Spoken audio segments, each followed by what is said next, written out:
México. Aquí estamos en un webinar sobre el tema el tema de small-scale industrial fisheries in the Pacific Ocean, water spaces of inequality. Por varias razones vamos a tener el webinar en inglés, entonces pedimos perdón por si esto es un inconveniente para cualquier persona.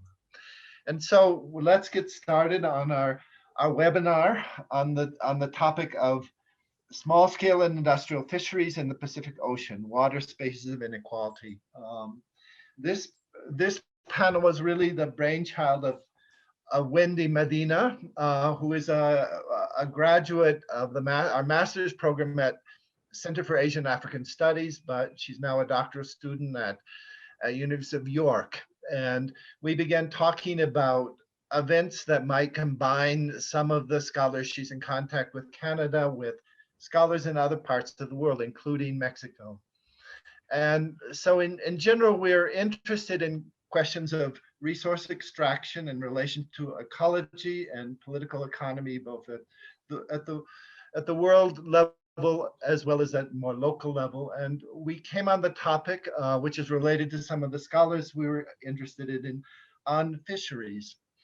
And as the title says, we're interested in the large questions of water spaces of inequality, but inequality in a very broad sense, and inequality which includes issues of ecology and, as we said, and the global political economy, as well as the power dynamics that exist at a more local level.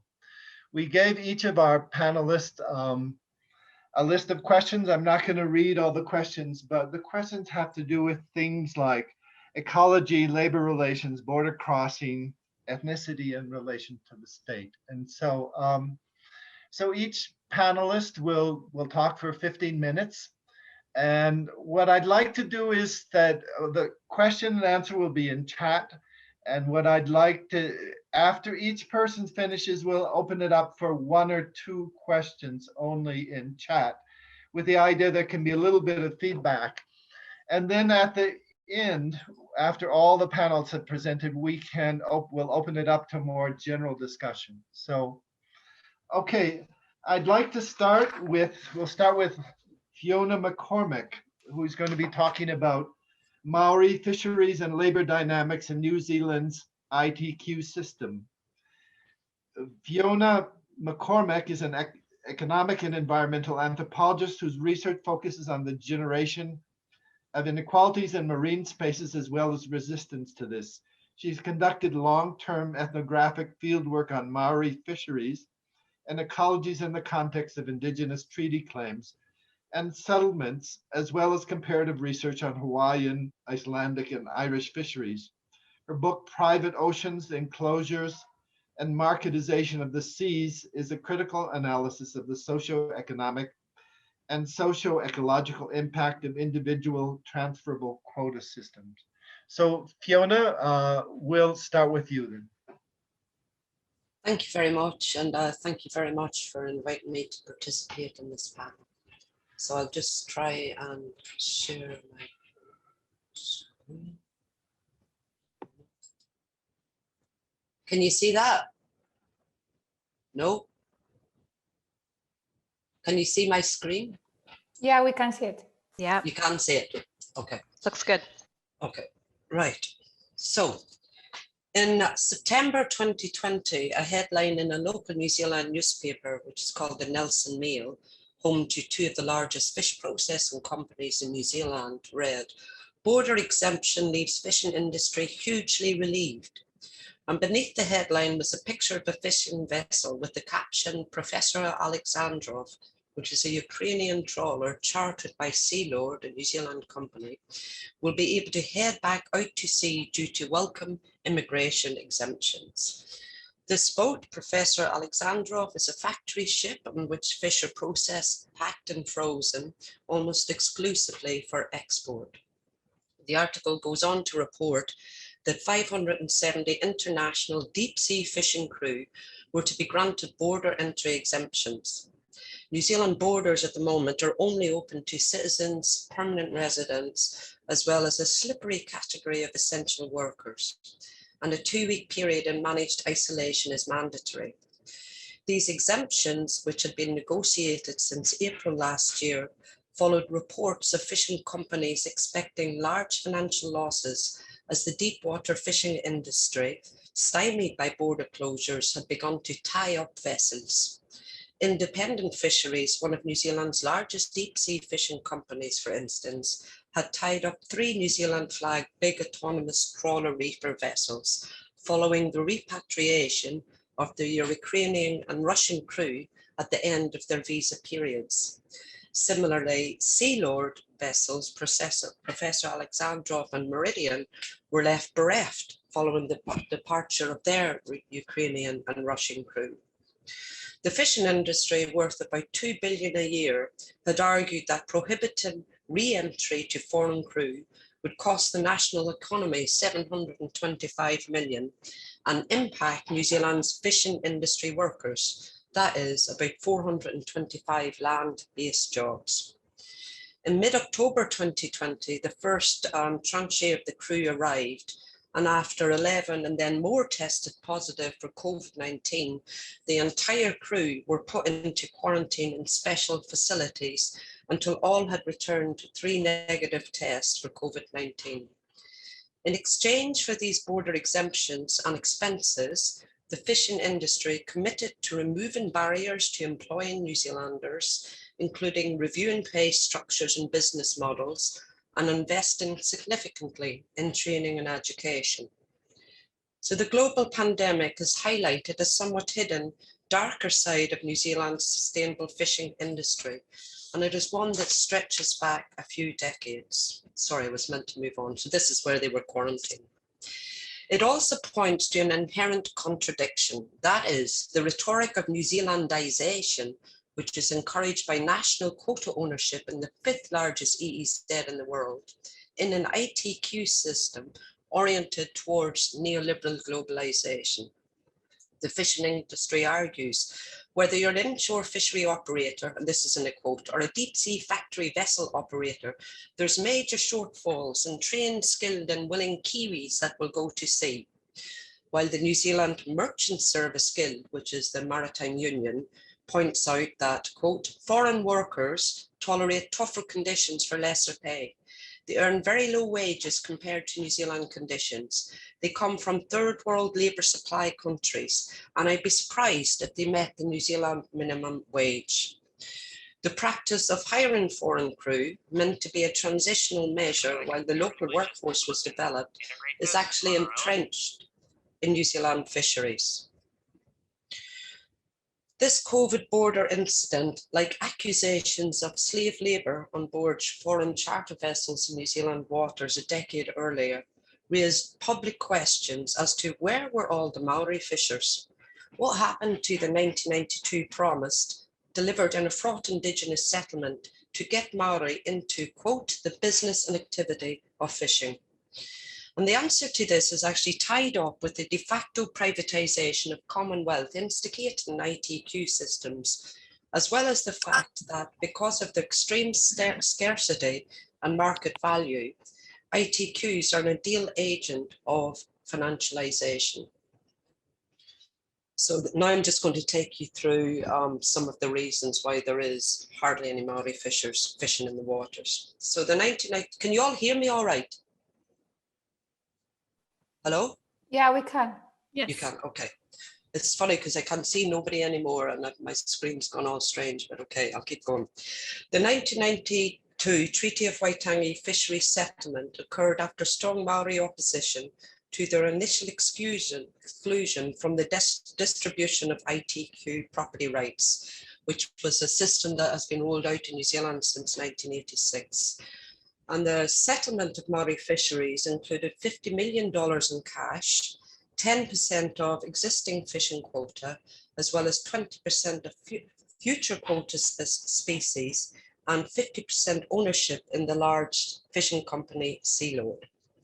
The settlement had major symbolic and economic implications and accelerated the growing perception of quota as a tangible thing of value. It also created a central Maori fisheries trust called Te Ohi Kai Moana, which was mandated to ease the transition into the business and activity of fishing, as well as administer settlement wealth until individual tribes, which are called iwi, were in a position to receive these quota shares. And in order to receive the shares, iwi have to evolve distinct governance and arrangements, which are called mandated iwi organizations, as well as contingent asset holding companies. Okay. The formula used to distribute quota to iwi tribes was highly contested, and it's based on a coastline population ratio, and it differs according to whether it is inshore or deep water fishing quota. Inshore quota is based on the proportion of a tribe's coastline to the total coastline in one of 10 fishery management areas in New Zealand's exclusive economic zone.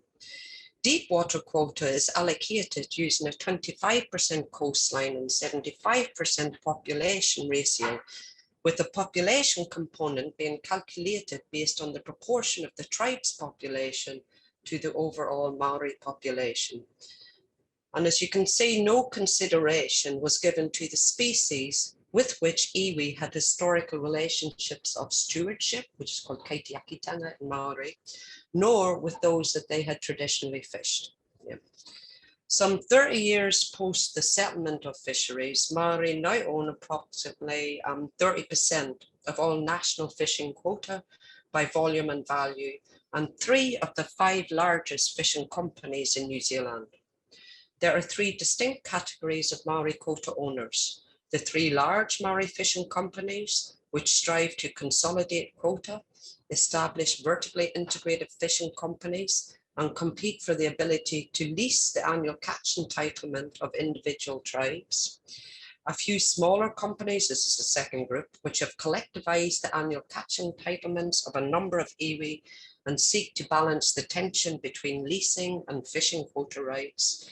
And then the third group, which is by far the largest, which is individual tribes who lease their annual catch entitlements, the profit for which then trickles down to affiliated hapu, which are sub-tribes, so other members of the tribe. There are 2 distinct markets in New Zealand's quota management system. So the first is the annual catch entitlement, or ACE market, and the second is the ITQ, or the individual transferable quota market. So ACE were introduced in 2001 under the auspices of administrative reforms geared towards encouraging loan finances. So ACE refers to the tonnage of fish the quota holder is able to harvest in a year, and it supposedly provides a clear distinction between short-term harvesting rights and rights concerned with the perpetual ownership of the resource. So the introduction of ACE enabled the development of the second market in fishing quota. So there's a market in which ITQ can be bought, sold, and inherited. And what is traded in that exchange is the right to receive ACE in perpetuity. And then there is the additional market in trade in these individual ACE. And that's the market in which the quota holder leases yearly fishing rights to generate income. So this ACE trading market has grown, particularly in inshore fisheries, as quota is aggregated into fewer and fewer more efficient user hands. And this growth in the ACE trading market accelerated from 2004, which is when the quota shares began to be distributed from Te Ohi Kai Moana, the Central Maori Fisheries Trust, to 58 Maori tribes. That is their asset holding companies and mandated iwi organizations of these tribes. The vast majority of these 58 tribes actually lease rather than fish these rights. Okay. So iwi engage in leasing this ACE rather than fishing it or selling the quota due to a number of factors. So the quota distributed to iwi has got very distinctive regularity requirements. It is known by a different name, so it's known as Ewe Settlement Quota, as opposed to free quota, that is quota which is freely transferable. So thus 75% of tribal members must agree to the sale of quota. And very tellingly, no tribes have sold their quota since it was allocated to them in 2004. There's also a very strong moral imperative against selling quota. So Ewe settlement quota is associated with pre-colonial fishing rights as well as Indigenous futures. Fisheries were recognised in the 1840 Treaty of Waitangi as a Māori taonga, or a Māori treasure, over which they were to retain sovereignty, according to this Treaty of Waitangi.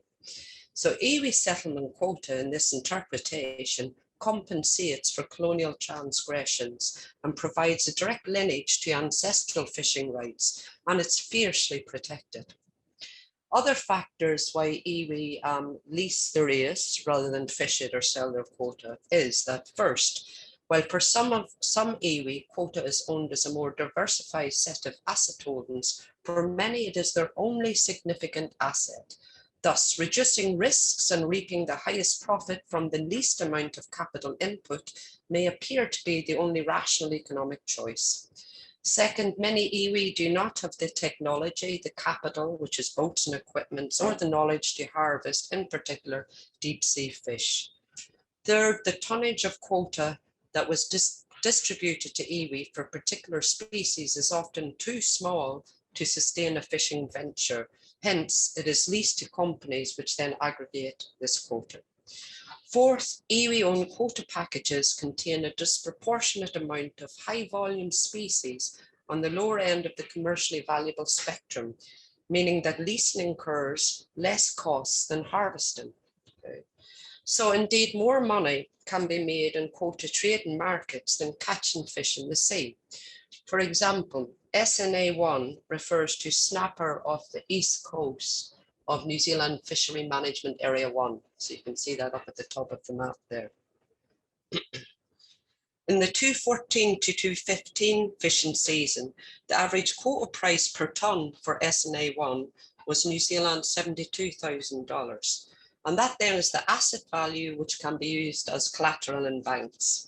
The average annual catch entitlement value, which is the earning quota owners receive when selling their annual catch rights, was New Zealand 3,920 per tonne. The average port price, which is the price that fishers receive, was 5,850 per tonne. So thus, after paying for the trading arrangement, fishers receive 1,930 for their effort per tonne of fish sold. The ratio of the price of quota to the price of fish is approximately 12:1. The differential evaluation of ownership and labour is illustrated by the inequality in outcomes. The quota owner obtains more than twice as much from leasing eas than the fisher gets from harvesting. This calculation, however, underestimates the degree of inequality, since the accountancy conceals the totality of links between property rights, marketisation, and new ways of accumulating value under ITQ systems. For instance, the crew, vessel, maintenance and compliance costs the skipper has to meet are obscured, as is the fact that the quota owners are also likely to be licensed fish receivers. That is, fishers likely lease eas from the same company that they sell their fish back to. So there are identifiable dispossessions at work in Māori fisheries. Value is now created through leasing fishing quota rather than catching fish in the sea, a precarity that is particularly pronounced for coastal tribes. And there are growing inequalities between the governance asset holding complexes and grassroots hapu or sub-tribes, many of whom describe the annual dividends flowing from leasing activities as minimal, as well as culturally incommensurable with their identity as sea people. The Fisheries settlement and incorporation of Māori into the ITQ system is a site of ongoing contention in Māori society. Although the sources of discontent are multiple, two critiques are consistently raised. First, that Māori fishing rights have been transformed into financial derivatives And second, that the system is incompatible with indigenous socio-ecological systems. The disconnect between holding quota, leasing fishing rights, and participation in the productive activity of fishing is a vexing problem for the iwi recipients of fisheries settlement wealth. So Waikato Tainui iwi, which is a large inland iwi who received the settlement wealth, for example, have turned to flicking quota as the most fiscally responsible development. And this is quote, leasing annual catch rights is a lower risk option. For us, it's largely low management input, getting a reasonable steady return. The administration and governance of quota might take 4 or 5 days or a year. Our mandate is to grow more money, increase that back to our people. Meanwhile, members of their coastal hapu in Whangaroa, which, so the picture there is the harbour where this hapu live. And the picture in the middle is a carving of their Taniwha ancestor, who actually still protects the harbour and appears as a stingray and so on. And the picture on the top right with the poi is of their part of their marae site. And the picture on the left is that's Eva Rickard, and that's at one of their community events, right? So this hapu, whose identity is constituted by their ocean harbour, have long requested access to 3 tons of snapper quota from the iwi. And they argue that the snapper quota will give them a means to generate coastal employment, reverse generational poverty, engage young people, and reignite fishing knowledge and skill. The iwi, who they've requested the 3 tons of snapper quota from, acknowledge that it's time to enculturate the commercial. Yet, as presently configured, they argue, the maths don't stack up to go fishing. Okay. And more recently, in an act of agnostic gift exchange, the iwi have promised to set up a patika system to distribute fish. So a patika is a traditional Maori food storehouse, okay? So in this reinvention, commercial vessels which lease the iwi's annual catch entitlement are then going to provision the patika, which then the hapu can access when they hold culturally significant communal events, such as tangi, which is a funeral, or a hui, which is an important meeting, like in the photograph below. The patika can be seen as an effort to reunite what has been divided, that is fishing rights in coastal communities, commercial and customary Maori fishing. Increasing alienated asset holders attempt to reconnect with their grassroots kin, returning the gifts of nature by handing out generous donations of free fish. At the same time, valuable fishing rights remain their de facto inalienable assets and intangible wealth. So in conclusion, Māori at all levels of the fishing industry express concerns over the lack of labour and employment opportunities arising from the fisheries settlement, a loss particularly experienced in coastal tribes whose fishing livelihoods have been radically transformed and whose compensation for this is a trickle-down distribution flowing from ACE leasing activities. This disjuncture between being significant players in the national fishing industry, qualified in terms of quota ownership, and the absence of Maori fishers pulling fish from ancestral waters produces new forms of alienation. Indeed, the incorporation of Maori into New Zealand's ITQ system through the resolution of an Indigenous claim can be understood as the financialisation of historic harm. It serves as an economic recolonisation that is entrenched disadvantage in Maori coastal communities. Then I'm just going to finish with some quotes from research participants. So the first is from the general manager of a Maori seafood collective, and he says, morally, we prefer to put our toes in the water.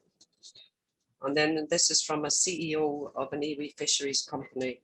It would be great not to transfer it, that's the quota, out, and have ownership or rangatiratanga, that means sovereignty. And The next one is also a CEO of an Ewe Fisheries company. We don't want to be just a quota flicker.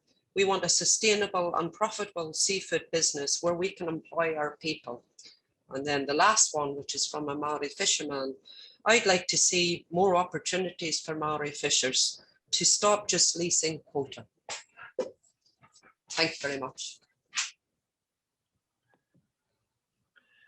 Thank you very much, Fiona. That was an excellent beginning to our panel, and we see the dynamics of the commercial and the customary in very interesting ways. And so as I said, I'd like to, after each talk, we could have one or two brief questions before we go on to the next talk, and then have further questions at the end of the entire panel. Are there any chat questions right away for Fiona?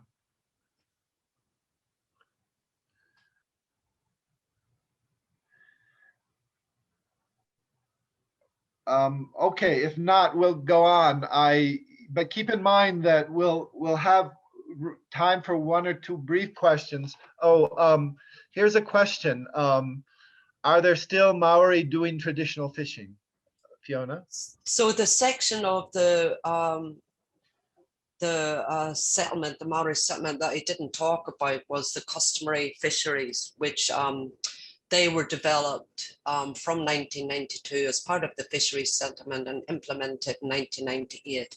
Now, the major criteria for customary fishing is that it's completely non-commercial, which through court cases meant that actually case law, it meant that nothing could be exchanged. So you can't even exchange or koha fish for oranges. So you've got this realm of customary fishing, which is purely conservational with no resourcing to carry it out. So yes, there is Maori still doing traditional fishing, but as that patika system that I talked about in the end illustrates, many hapu do not even have enough resources to get their own boats to go out and do customary fishing, which is why now the commercial sector is supplying the fish for the customary sector. Yes, so that's very, very interesting. Okay, I guess we'll go on to the next panelist, and this is Larson E. Binzer. And Larson Binzer is a legal fellow for the U.S. House Judiciary Committee. She's a lawyer and graduate of Georgetown University Law Center focused on human rights and government. She holds a certificate from Georgetown University in refugees and humanitarian emergencies. And her career has largely focused on combating gender-based violence and labor and sex trafficking. Her research includes studying the vulnerability of incarcerated women to sex trafficking and the prosecution of child victims for sex crimes and prostitution, and most recently, the vulnerabilities of foreign workers in the U.S. fishing industry to labor abuses and forced labor.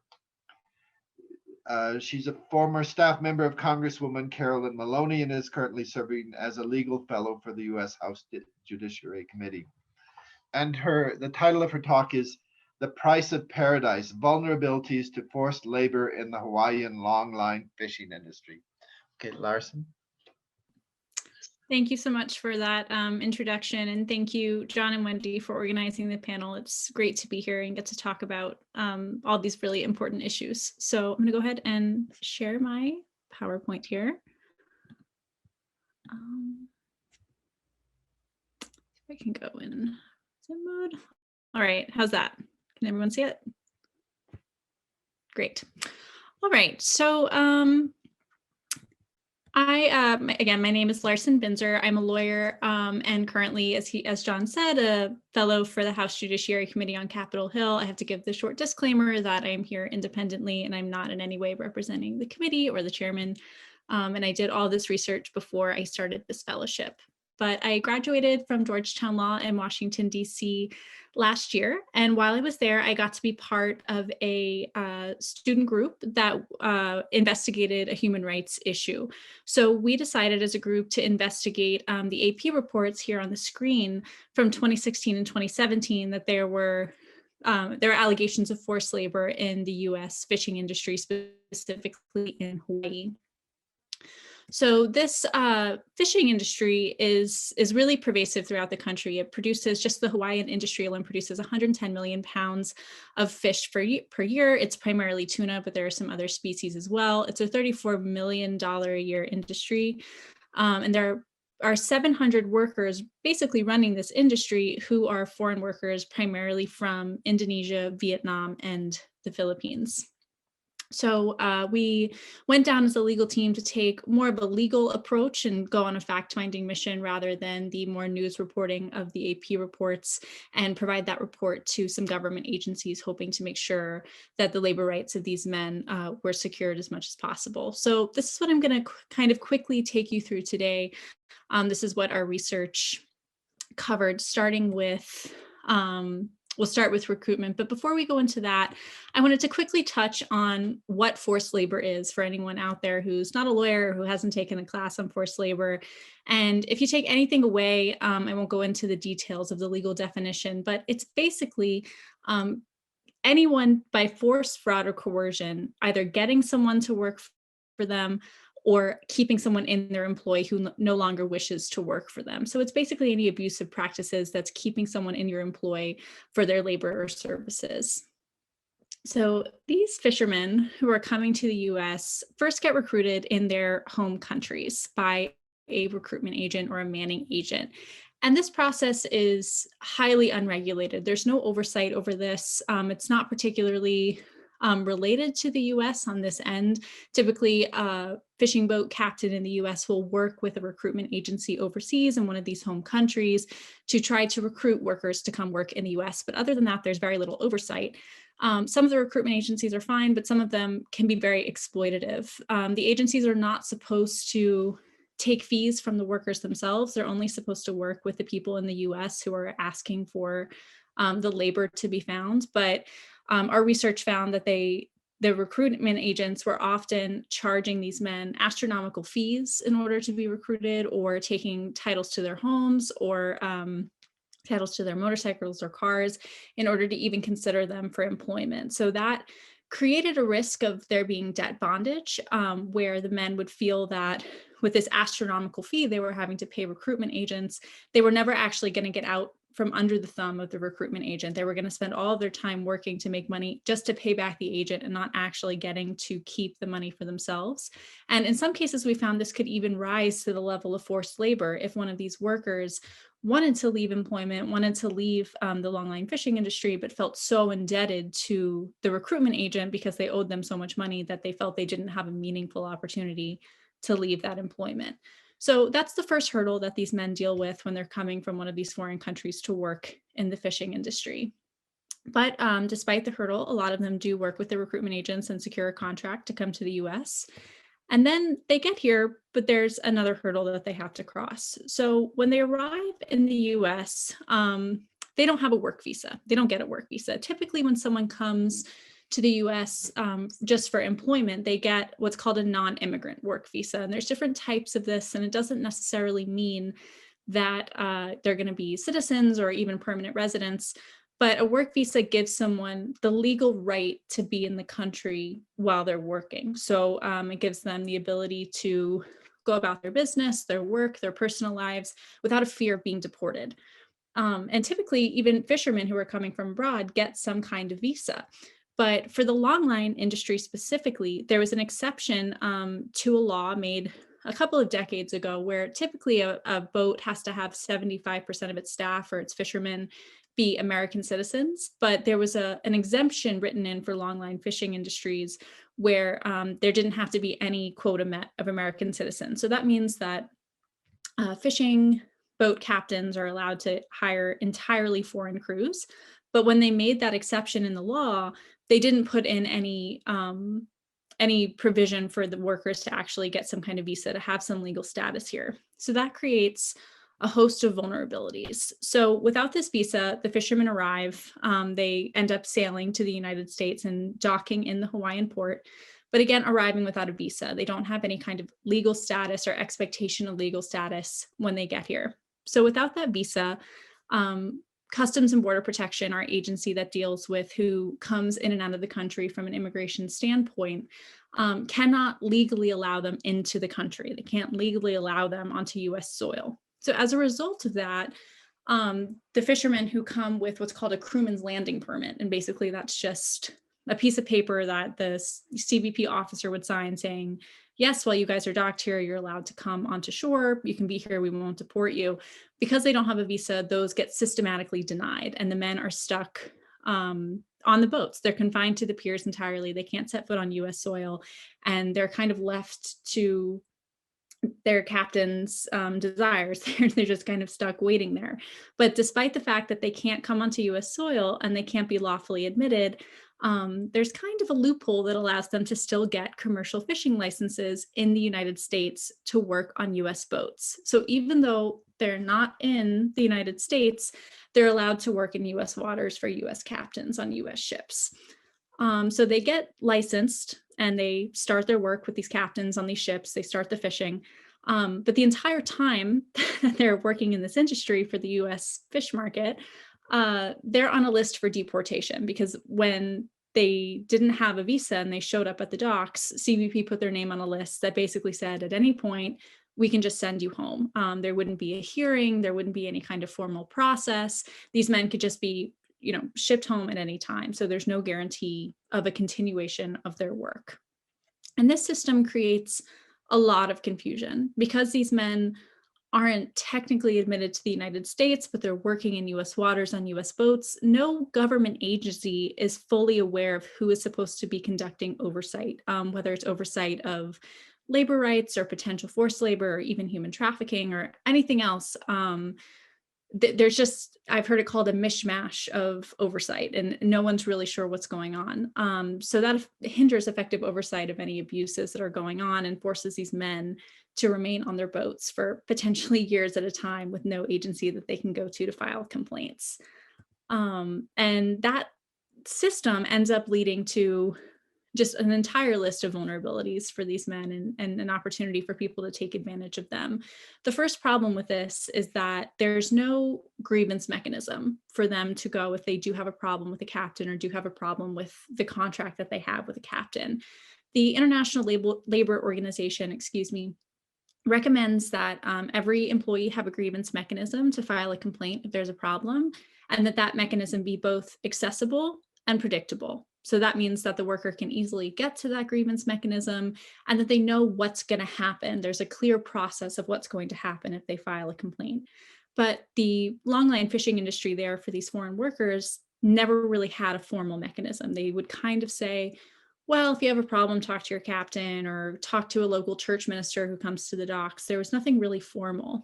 And about a year and a half ago, they did implement more of a formal grievance mechanism, but in our opinion, that was pretty flawed because the people who were on the council dealing with the grievance mechanism were often the boat captains themselves. So that could lead to a situation where a boat captain is abusing an employee and the employee has to go then to that boat captain and a few other boat captains to file the complaint, which could lead to retaliation and creates a chilling effect in these men going forward to file complaints if there's a problem.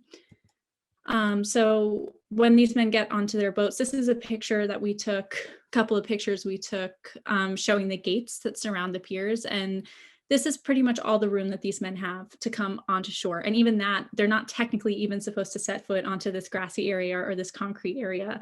That's just by the grace of the Customs and Border officers that allow them to step off of the boat for about 40 to 60 yards off of the boat. But if they go past that, they can be immediately deported. So this whole situation leaves all of the lifestyle of these workers up to the discretion of the captain. Now, not all of these captains are necessarily bad actors. I'm sure there are a lot of captains that are very great to their employees, like any of us here today would hope to be. They treat them well, they make sure they have food and medical care, they honor the contract, they make sure they pay them a fair wage.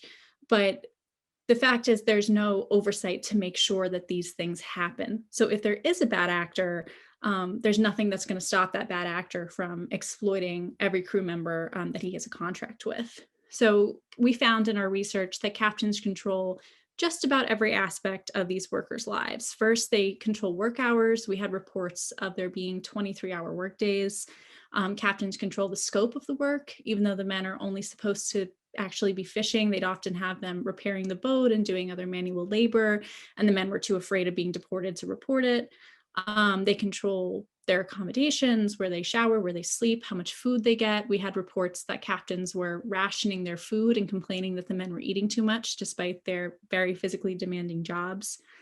Captains control medical care access, whether that's general visits to the doctor for something like an annual physical, or even emergency visits if someone has a very serious emergency. And we found that men hadn't seen the doctors for years. And we even had one report of a man who had had an amputation and wasn't allowed to go to his follow-up appointment because the captain didn't think it was necessary after that amputation. So there's some other things that captains control, but these just highlight how easy it would be for a bad actor to exploit these men and keep them working for that captain under really subpar conditions, under really, really coercive conditions, which is where we think the most vulnerability to forced labor would arise.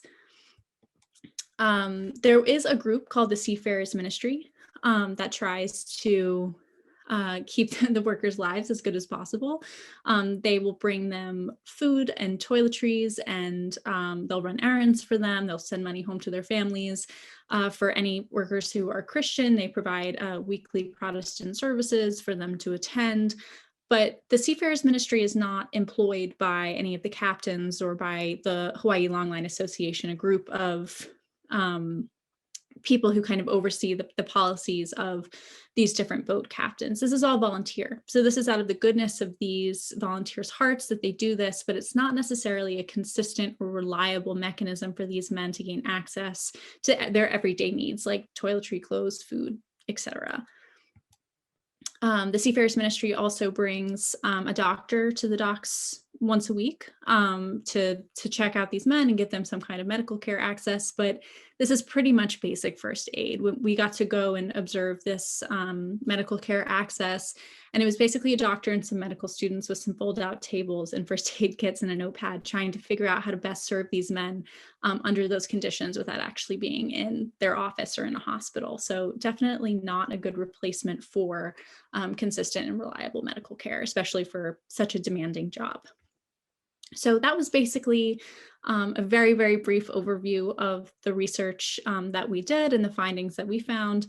And fortunately, we do think that there are some pretty legislatively simple solutions to these problems. So the first solution that we think would immediately fix a lot of these problems, or at least lessen the vulnerabilities, would be to introduce legislation in number one. It was called the Sustainable Workforce Protection Act. And that piece of legislation was introduced by Senator Mazie Hirono from Hawaii. And what it did was create a visa for these men.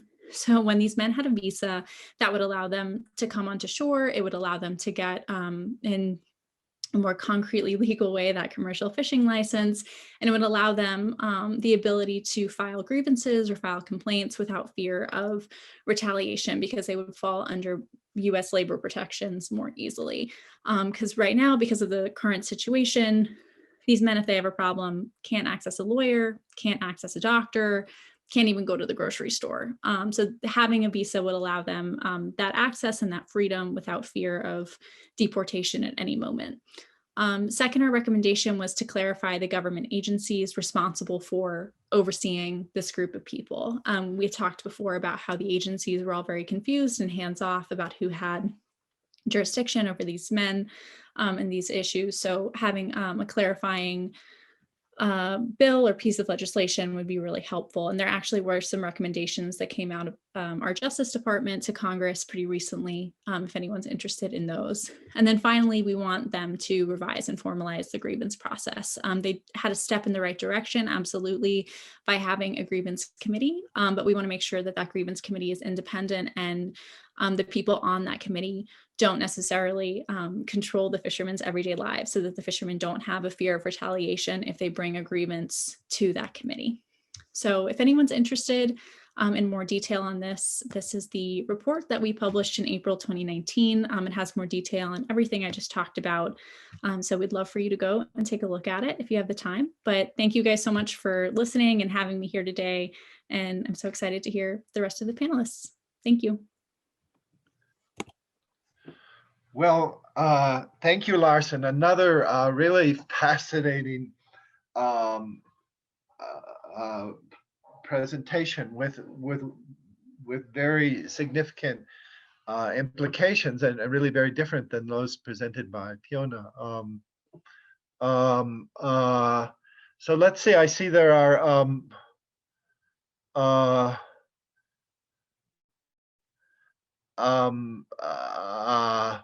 I guess on the chat. Thank you for this great presentation. Could you expand further on the role of recruiters? Are these people who are in the country of origin, Vietnam, Indonesia, and others, or are they typically from the US taking advantage of the quota rules to hire more precarious non-US workers? So they're typically, again, because this is unregulated, there can be kind of a mixture of all of those things. So I don't want to put a blanket statement over anything, but typically these were people in the country of origin, from the country of origin. So they would open some kind of recruitment agency and foster some kind of relationship with US boating captains. A lot of it's done by word of mouth. So we found that a lot of fishermen ended up hearing about a recruitment agent or a manning agent because, you know, their brother-in-law had worked in Hawaii or a friend of a friend had worked in Hawaii, and it was all word of mouth. So just a very informal process. But yes, typically people in the country of origin who are setting up these agencies and trying to foster some kind of relationship with US captains to create those contracts. But that's not across the board. There are some variations in that. Okay, another person asked, just wondering from which countries these foreign workers are coming from. They were primarily from Indonesia, Vietnam, and the Philippines, and with another smaller portion from Kiribati. And then there were a few men here and there from other countries, but those were the primary ones. Oh, okay, we'll stop for now. Again, keep in mind that we'll have more time for questions after we finish the whole panel. John, yes? John, sorry, just there is a question in the section of questions and answers. Okay. People are also posting questions in there. Okay, I'm sorry, yeah. See, how does the ownership of these fishing boats look like? Are there independent ships, many small companies, big corporations? So typically what we found is that a boat captain owned the vessel. That was not across the board. So sometimes there would be an independent vessel owner who hired a captain that would run the ship, but it was pretty much independent ownership. So there is the Hawaii Longline Association, which is a group that advocates on behalf of these individual fishing boats, but they don't own the boats. It's just an association to advocate for better policies for these people, and it's voluntary for the boat captains or the owners of the vessels to join that association. I think they pretty much all do, but it's optional. So yeah, it's just pretty much independently owned fishing vessels.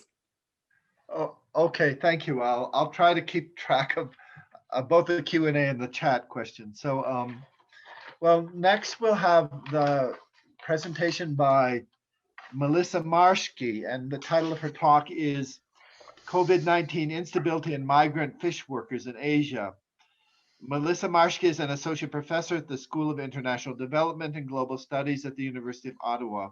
Her training is in human environment relations with an emphasis on livelihoods, natural resources, and environmental governance. Melissa began fieldwork in Cambodia in the 1990s and has continued to work in the region ever since. She's currently involved in research projects examining working conditions across the seafood sector in Asia and sand livelihood. So, Melissa, we look forward to hearing you. Thank you, John, and thanks to you and Wendy for organizing this panel. It's a pleasure to be here. Everybody can see my screen? I'm assuming it's a yes.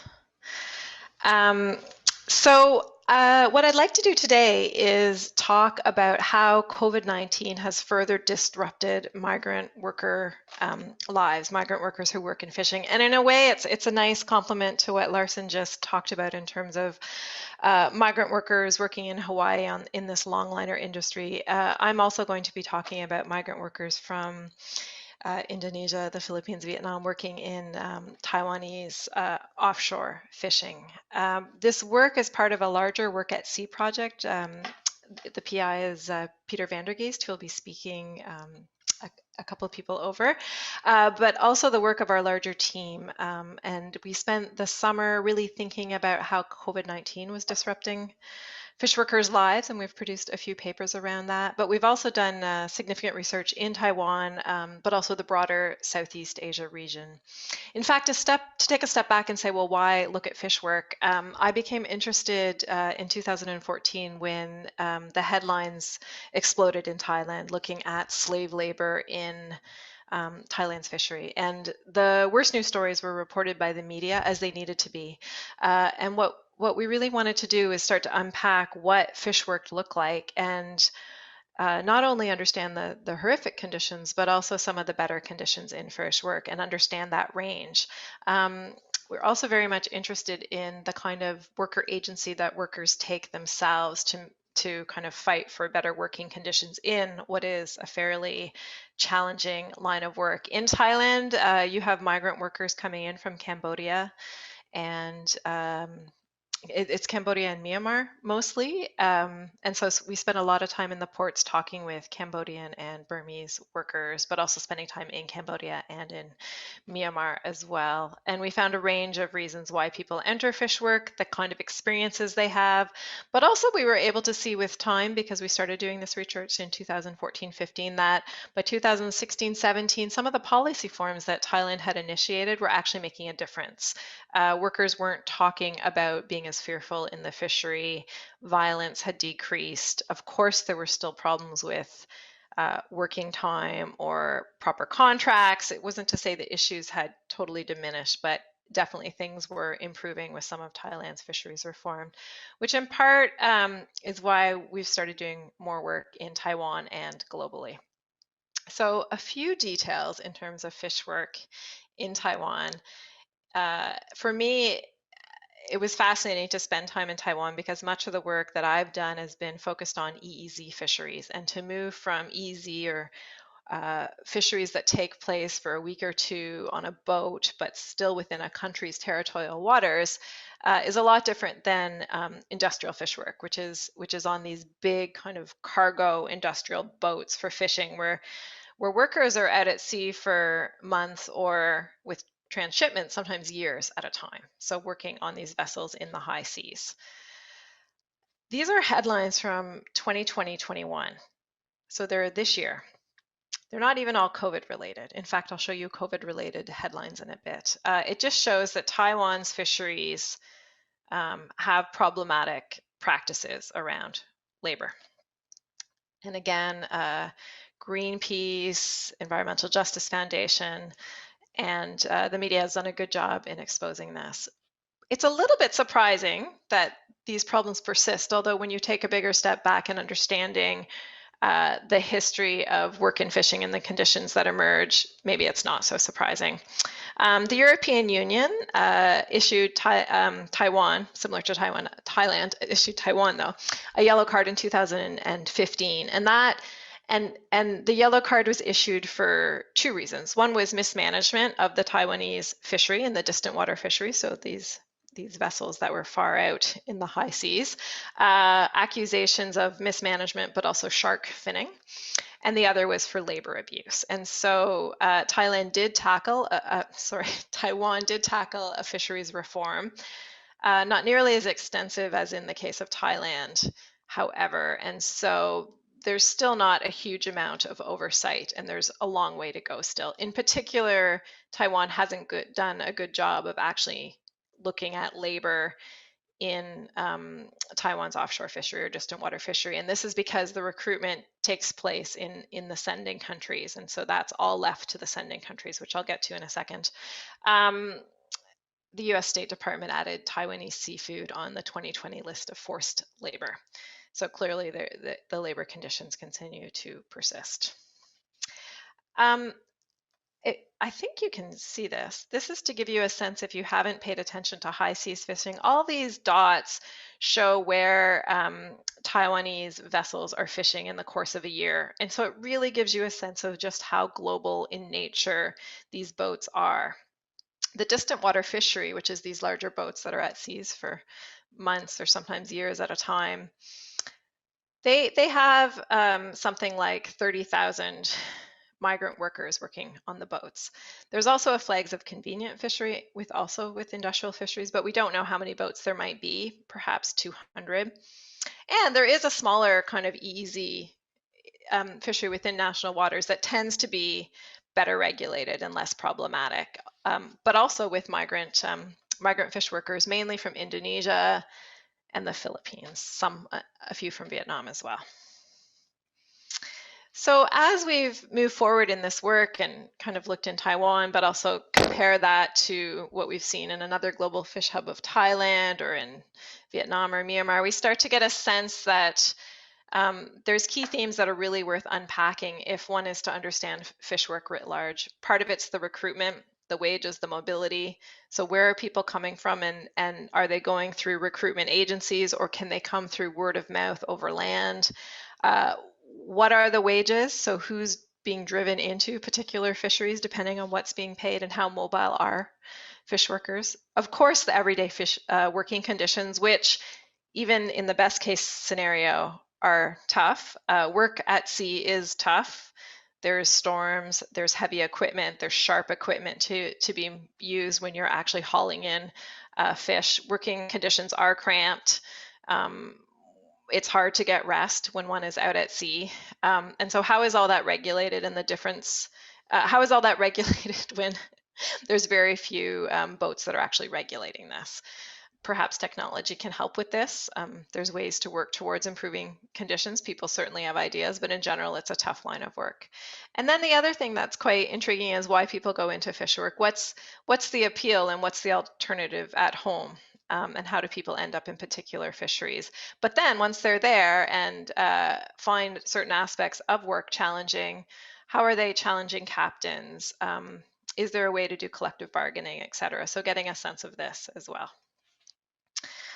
Just in the case of Taiwan, to emphasize this idea of flight and migrant labor, the only way you can get to a port in Taiwan is either on a boat or through a flight. And so it's these recruitment agencies in Indonesia or the Philippines that will recruit and then send the workers to a port in Taiwan to enter a boat. But they could also be sent to Singapore or boats in the Pacific Islands or somewhere else.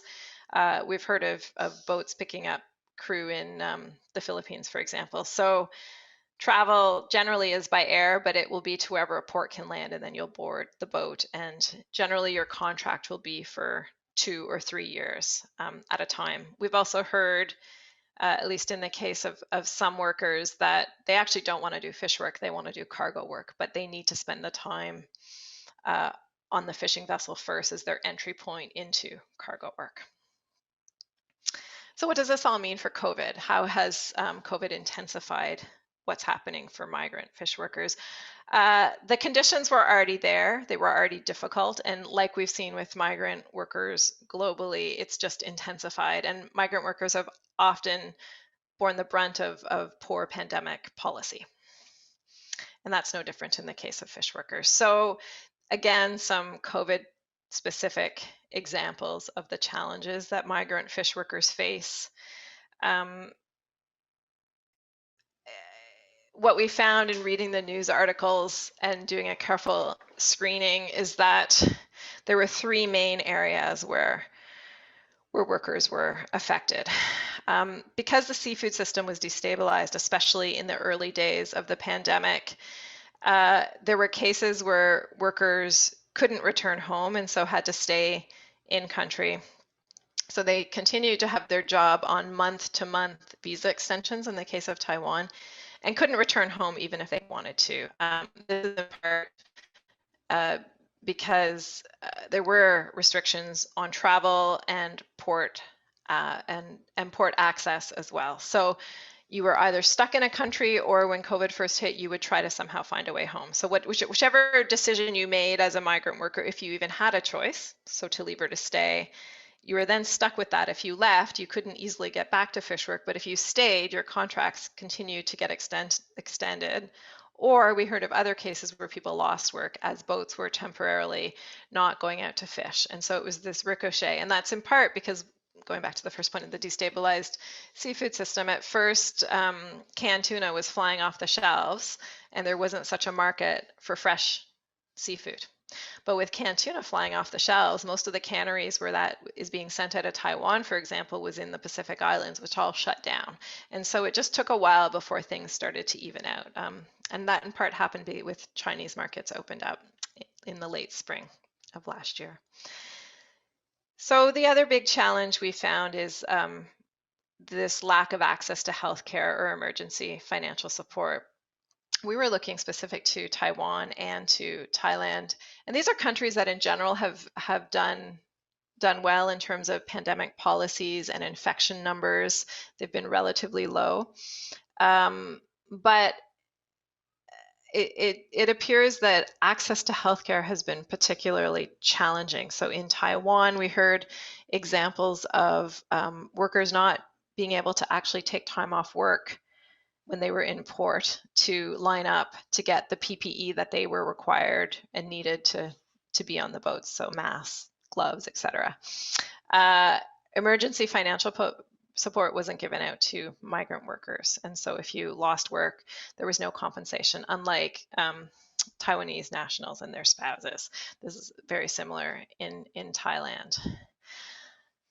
But on the other hand, one of the things I think that we're noticing and we'd like to do more research on is that seafarer networks, which have typically focused on cargo and transport ships, have started also paying attention to migrant fish workers. And this is in part because so many seafarers have been stranded in the last year.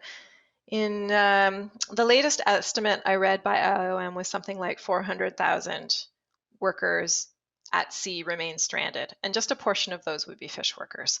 But for the fish workers that were stranded, because of how recruitment works, recruitment agencies in home countries ought to have been taking responsibility, but they weren't. And so it didn't matter what the ship was actually flagged to, it was where someone had signed their contract with, that was who was supposed to take responsibility. And since that wasn't happening, many seafarer organizations started really mobilizing in order to actually get workers home. So in the case of the Filipino seafarers that were stranded in Uruguay, Migrante International and other organizations were actually able to get workers to come back home. And so being stranded is clearly stressful and will have long-lasting implications.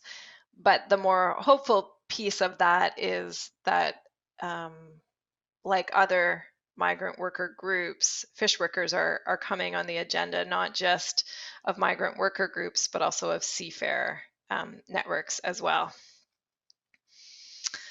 We've, of course, been doing reading about how migrant workers have been doing, because we were looking at news mostly and doing some interviews. We've been looking at reports of others that have actually talked with workers.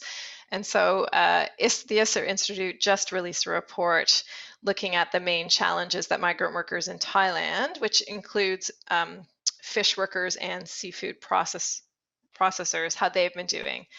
And they had three themes. One was pay, wages, and deductions. This idea that there was low remuneration as hours were cut back. So in some cases, workers just weren't getting their hours. And the flip side was overwork, which I think is what we were also seeing when we heard about workers in the distant water fishery in Thailand who were stuck at sea and kept having these 1-month contract extensions where they'd already been at sea for 2 years and it just kept getting extended and getting extended. And so they had to continue to work. Other cases of having to continue to work even with a reduced workload. The third area is the idea of losing work or being let go in such a way that you couldn't shift jobs. If you lost your job with a particular employer, a vessel, a seafood processing plant, you couldn't then get another job. So this left workers very vulnerable because they weren't able to access emergency benefits from whatever country they were in. And if borders were closed, they couldn't go home. Yeah, so that was interesting too. We just heard their talk last week, but it confirmed a lot of what we were seeing in the media as well and what we'd heard. Now it's a little bit of an aside, but it's not, because it all relates to how migrant workers can appear to be doing all right during the pandemic, but if you're not paying careful attention, you can see how quickly this can shift. And so in the case of Thailand, which really has had very few COVID-19 infections and has generally fared well, even with migrant workers to a certain point, once infections began to rise and the outbreak was linked to a seafood in a seafood market in Thailand, migrant workers were quickly blamed. They were also forced to quarantine, as would anyone be forced to quarantine. But the issue was that they were crowded together, that the infected and the uninfected couldn't be separated. And as numbers got under control, workers remained very confined, where they could only go between the workplace and wherever they were living. And we see this with not just the seafood workers here, but we see this in Singapore with construction workers, in Malaysia with rubber factory glove workers. So it really serves as a cautionary tale that when things get tough during COVID, it has been migrant workers that bear the brunt. And we see that also with fish workers.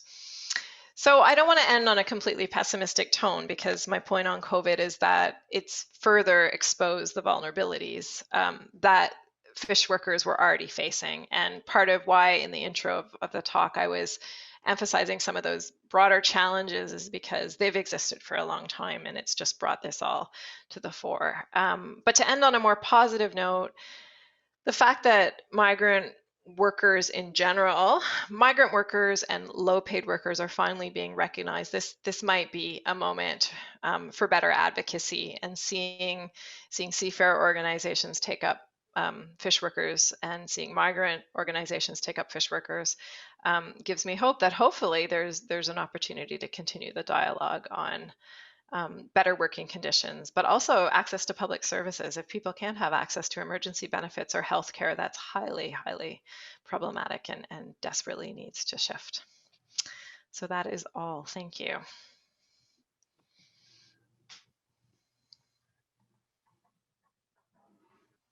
Okay, well, thank you again, Militia.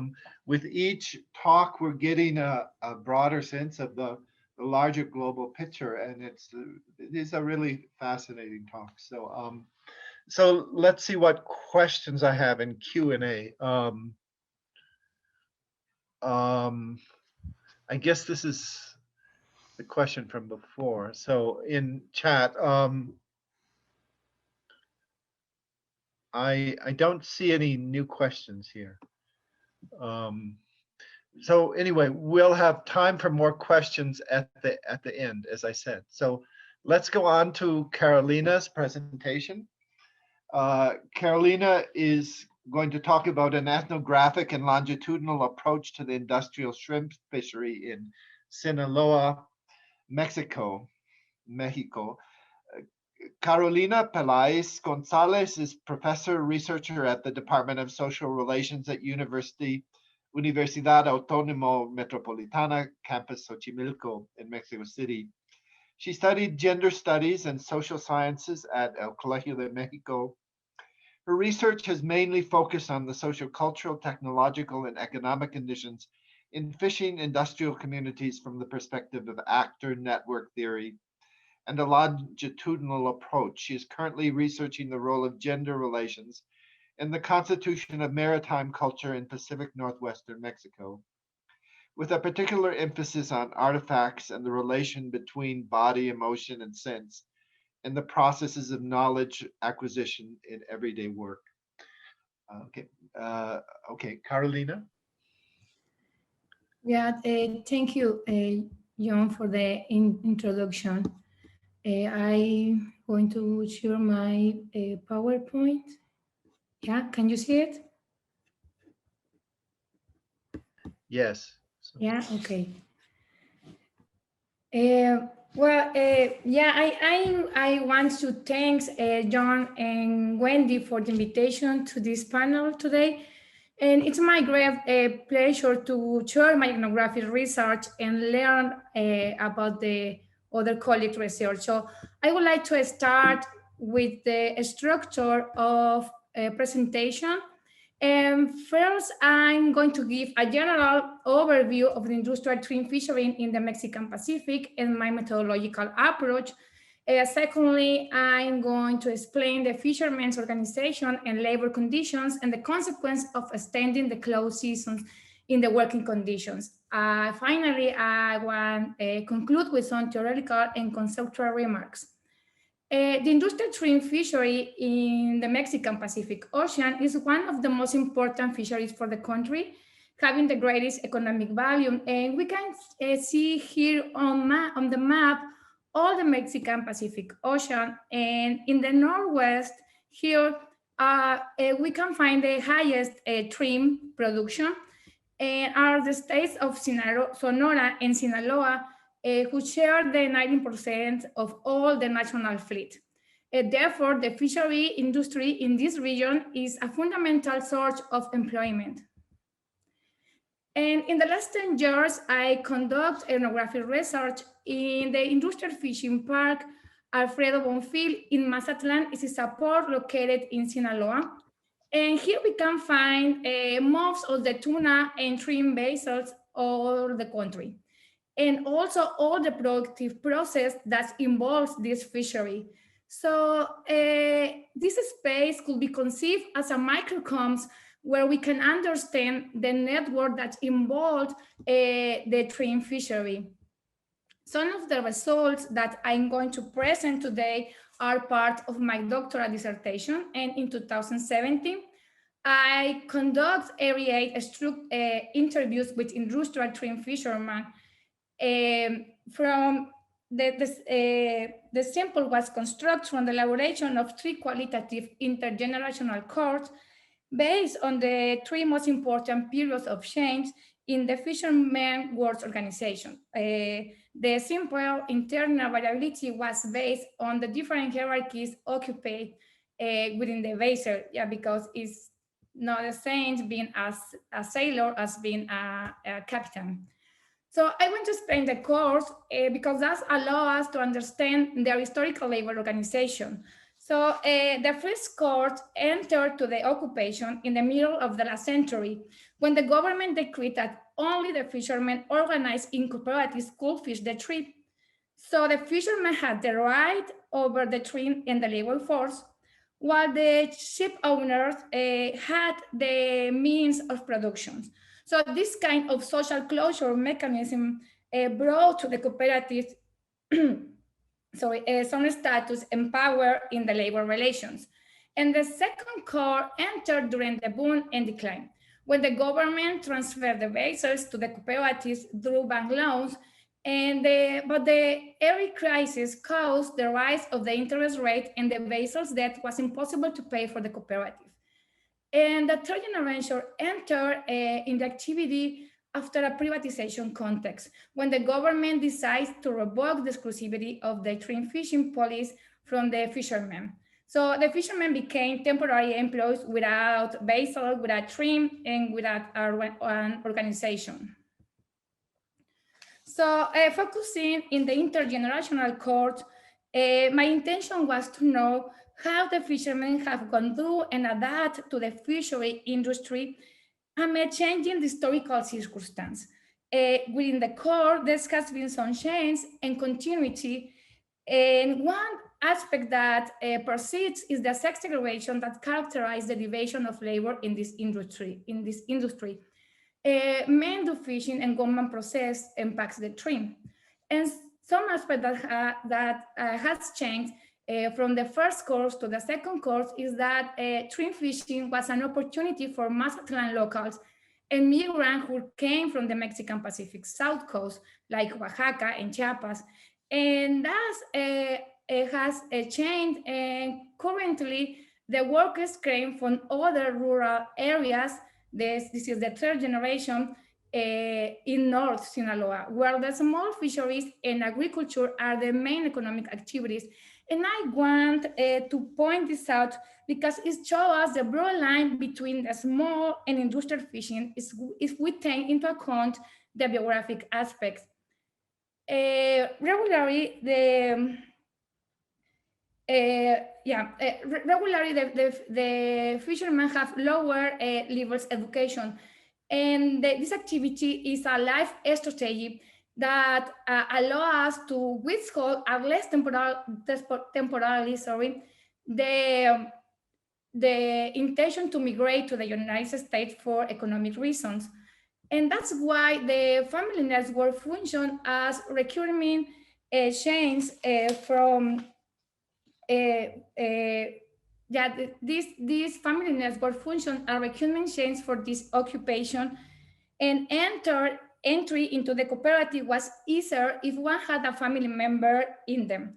Otherwise, the apprentice fisherman was forced to work without any kind of social security on the vessel. And this point shows that the precarity has been the norm and not the exception in this in the industrial trim fishing.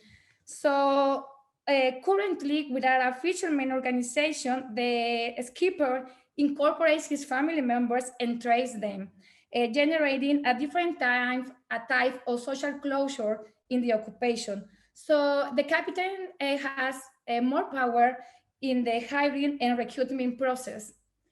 And the captain and machinists are the only employees who have a written contract, while the other members of the crew regularly only have a verbal contract through the skipper. And during the close seasons, the captain and the machinist receive a loan from the ship owner as a guarantee that the fisherman will maintain the working relationship. And this point is very interesting because the loan is a traditional practice. During the cooperative time, the verbal contract and the loan were a common practice. It was based on a pact of trust and confidence inside the cooperative. But currently, the trust has a different significance. And in the absence of adequate labor regulations, the law makes possible through trust to generate a commitment that the debt will be repaid with work.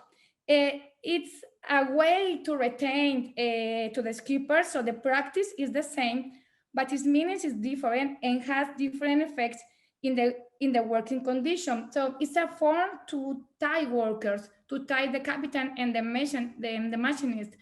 And the other crew members, they receive a loan 2 months before the open season because they have to repair the boat. One of the biggest irregularity in the trim fishing is the suspension of the social security during the trip. While fishermen are working in the middle of the sea, vessels owners don't pay for the social security. And also the obsolete technology of the vessels is probably one of the major problems of the fisheries management, increasing the risks of shipwreck. And regularly, when a fisherman is injured or has an accident and they come back to the land, don't receive a health care, or maybe the family need to go to the hospital, and the access is denied. So we can here see also the unhealthy working conditions in the vessels, the beds, the toilet. Yeah. I want to talk now about the close seasons periods and the links between the intergenerational inequalities. The close seasons periods have tend to extend over time because overfishing has a direct impact of the decline of trim. This condition exposed fishermen to a continuing risk of unemployment. After the privatization of the fishing sectors, the policy towards the fishing world can change for a collective to an individual approach, a central feature of the neoliberal model. So currently we have two main programs. The first program is the Temporary Employment Program, a PET in Spanish, and has a 1 month duration, and they pay the minimum wage around $5 or $6, and the program is an economic stimulus. The fishermen carry out cleaning the industrial zone. So the second program is ProPesca, but now is Bien Pesca with the new government. And this program aims to provide a training course on topics such as management practice, sanitary and work safety, fishing regulations. In exchange for attending this course, the fishermen are granted an amount of $300. It's an economic incentive, but has a limited access. They select the selection is supposed to be random, but it's a lot of corruption inside the selection. But these programs don't solve the risks of unemployment, nor they seek to generate access to a basic social protection. The kind of institutional support provided by the states to different sectors of the population, like the fishermen, forfeit a collective vision of social security and reinforce a paradigm of individual vulnerability. This approach of government public policies help to reproduce these kinds of structural inequalities. It's possible to suggest that the closed seasons has different effects on the possibility for the fisherman to enter the labor market is varied through the court. And the first court has the most difficult finding another job during the closed season. The actual irregularities in the contract of employment prevent fishermen from paying the necessary risk of contribution to retire. And they are the oldest, and some of them are deaf as the result of the motorboat and machine noise, or have lost part of the body caused by accidents in the vessels, like fingers, arms, and hands. For this court, the cooperative is the principal point of reference with relation to the current uncertainty. The oldest fishermen live and feel a lack of government protection and a loss of status, as they went from being leaders or members of cooperative to a vulnerable group. And the second and third generation, these generations worked in other fisheries like shark and squid fishing, which entail a higher risk because it's a practice in the waters, and particularly the youngest, this is the third generation, working all the year on the vessels with a lot of irregularities in the management and workplace violations. For example, if a fisherman has an accident in the ocean while he's fishing sharks, he's likely to die because the decision to return may cost the captain his job. While younger fishermen have greater opportunities to enter the labor market than older fishermen, they continue to work in fisheries that are even more dangerous and precarious than trim fishing. So as is common in Mexico, many sectors of the economy have developed thanks to persistent structural precariousness. And trim fishing is one of the main activities that sustain the Mexican fishing sector. And it's an exemplary on its structural precariousness. So I want to conclude with these 3 points. And the first point is more theoretical points and also alternative for empirical problems. But the importance of including a processual approach to the study of fisheries. It allows us to understand the current challenge and generate integral alternatives. This and also allow us to link in the cultural domain, the biography aspects with other structural factors. And the precarity can be present as a range of different kinds of social experience and practice. And this calls for an empirical approach that offers the possibility to study precariousness as a part and result of the interaction between different agents, and not only at sets of variables of employment conditions. And I want to remark this last point, the link between the human and non-human relations. We have to take in account this intervention network have the non-human, but not only the species, but also the artifacts, the objects that sustain the network of these fishing activities. So yeah, thank you.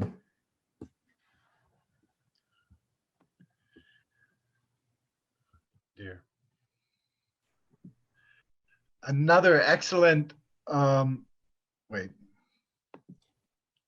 another excellent presentation. Thank you so much, Carolina. Gives us a better idea of labor relations and another sense of we've seen other different ways of we see the precarity of fisher persons. Here's a question from Peter Duker. This generational approach is very interesting. I usually think about fishing as a younger person's work. Are the 1G and 2G workers still working on vessels today? And if not, what kinds of work did they typically move to? Carolina? Where can I see the questions? It's under the Q&A thing. It's not in the chat. Can you access that? No, I can't see.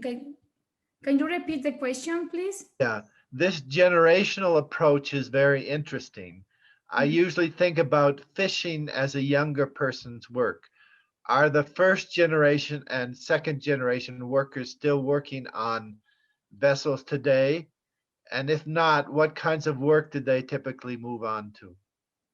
Yeah, it's a very interesting question because it's like the fishing work is also a cultural and tradition in the state. And we have, for example, I interview the 3 court and the 2nd court, and once I wanted to these workers still work. So the second and the first generation is still working, and this is other issue because the first generation is very old and is represent a challenge in the regularity of this fishery. So they are still working, and when they have to retire, they don't find job. They maybe a job in they go to the pier, to the dock, and it's still there, and they are like homeless sometimes and don't have a home, and yeah, it's difficult because they work painting homes or something like that. Very precarious situation. Okay. I think that's all for now. And by the way, there was another question for Melissa Marschke, but we'll wait till the end of the panel to go back to her. And so, okay, well, our last speaker today is Peter Vandergeest, and the title of his talk is Problems and New Initiatives for Governing Work in Asia-Based Industrial Fisheries. Peter Vandergeest is professor of geography at York University in Toronto and has been conducting research on the making of Southeast Asian forests, food systems, and fisheries for 3 decades. He works with a political ecology approach that starts with the direct resource user, farmers, fishers, gatherers, and laborers, and locates what they do in multi-scale transformations and how these resources are remade and governed. In his current research on work in fishing, he aims to build an approach to the study of labor relations and working conditions that starts with workers and their aspirations and experiences, and with relationships with migrant workers support groups across the region. Okay, Peter. Okay, can you hear me? Yes, yes. Okay, and the screen is there and everything? Okay. So I just want to thank Wendy and John, like everybody else, for organizing this session. I also want to thank the other presenters for sharing their research with us. It takes a lot of time to put together a presentation, as I know, and it's a great opportunity for us to hear what you're doing. So this paper or this presentation is actually a revised version of a presentation that I just recorded for the International Association for the Study of the Commons. So I admit that I didn't put together this one exclusively just for this session. Is very descriptive. What I'm trying to do is sort out the complex governance arrangements for how they are changing for labor in distance water fisheries around the world. There's a focus on Taiwan because that's where we are doing our research, but it's kind of at a global scale, and I'll be drawing on examples from different parts of the world, including Hawaii and New Zealand, based on research that has been done there, even though I know I'm on thin ice when I do that. It's very descriptive, but at the end, I'll offer a few comments if I have time about my views on some of the initiatives to try to improve working conditions in distance water fisheries. So accounts of serious labor abuse in fisheries often portray the ocean as lawless, that is, without any governance. And the implicit solution is then the application of laws and rules. However, this idea that the oceans are lawless spaces does not hold out well in practice. The reality is that there are laws, but they are not enforced, or they're only weakly enforced. And also it assumes that the application of laws is the way to improve unacceptable working conditions, but in practice, some laws actually contribute to weakening governance or marginalizing fishing. For example, immigration laws that constrain worker agency by tying them to employers, or government regulations that exempt fish work from general labor regulations. And I'll be coming back to some of those as I go through this talk. So what laws do apply for labor on industrial fisheries? Well, the most important is that the applicable law for governing labor relations and working conditions on a fishing vessel is that of the flag state, where the flag is registered, which may or may not be the same as where the vessel is owned and operated out of, although it is most of the time. Well, what about ports? That is, if a vessel is flagged to one state, say Taiwan, and goes to port in another, say Uruguay or Hawaii. Well, or in the coastal or territorial waters, which extend out 12 kilometers, or maybe in the EEZs, the 200-kilometer zone. What are the laws that apply to labor relations on the vessels there? Well, it's still the flag state. However, there are going to be some qualifications that I'll talk about. This is actually changing as port states are starting to begin to have more and more rights with respect to inspecting and acting on potential violations of worker human rights and the like. So what are some of the reasons for weak governance in the deep seas? Let me see here. Well, the first one is that flag states often do not accept jurisdiction. They don't enforce laws on fishing vessels. You know, international pressure has been changing this. For example, Taiwan before 2017 basically didn't want anything to do with labor relations on Taiwan flagged fishing vessels. It finally changed with the institution of some articles on labor in 2017. Or in some cases, flag states might be willing, but they're just simply unable to monitor and enforce laws because of the distance and isolation at sea. And this is a very real problem, as you can imagine. How does a flag state like Taiwan try to monitor what's going on a fishing vessel that's fishing, say, in the Indian Ocean somewhere? And finally, as I'll be talking about, because there are actually multiple jurisdictions involved in labor relations, it becomes difficult to, it becomes possible to pass off regulation or pass off responsibility for labor relations to other jurisdictions. Or the one that I didn't mention here, now many states also, this is another one, many states also specifically exempt work from fishing vessels from labor law, from specific provisions in labor law, for example, wages and overtime. And this is often justified as necessary due to the technological and ecological demands of fishing. For example, it may not be possible to have an 8-hour working day when you're on a fishing grounds. But more than this, exemptions are also made because of how industrial fishing vessels operate in what are effectively national border zones. This enables vessels to operate partly outside of flag state laws. And a very good example is that Hawaiian longline fisheries that was talked about earlier. These are workers, again, that are mostly, just to remind you, these are workers that are mostly migrant workers from Southeast Asia, Indonesia, and the Philippines. They're recruited by the same manning agencies as those who supply workers to fisheries based in East Asia. And the person who can actually talk about that is Wendy, who's been doing some research on that for us. So captains are required and to basically confine the workers to vessels. To remind you about what was said earlier, they can't even go on US soil without special permission from the Customs and Border Protection Agency. But as important, the United States, like many other states, exempts fishers from labor law, specific from the Fair Labor Standards Act.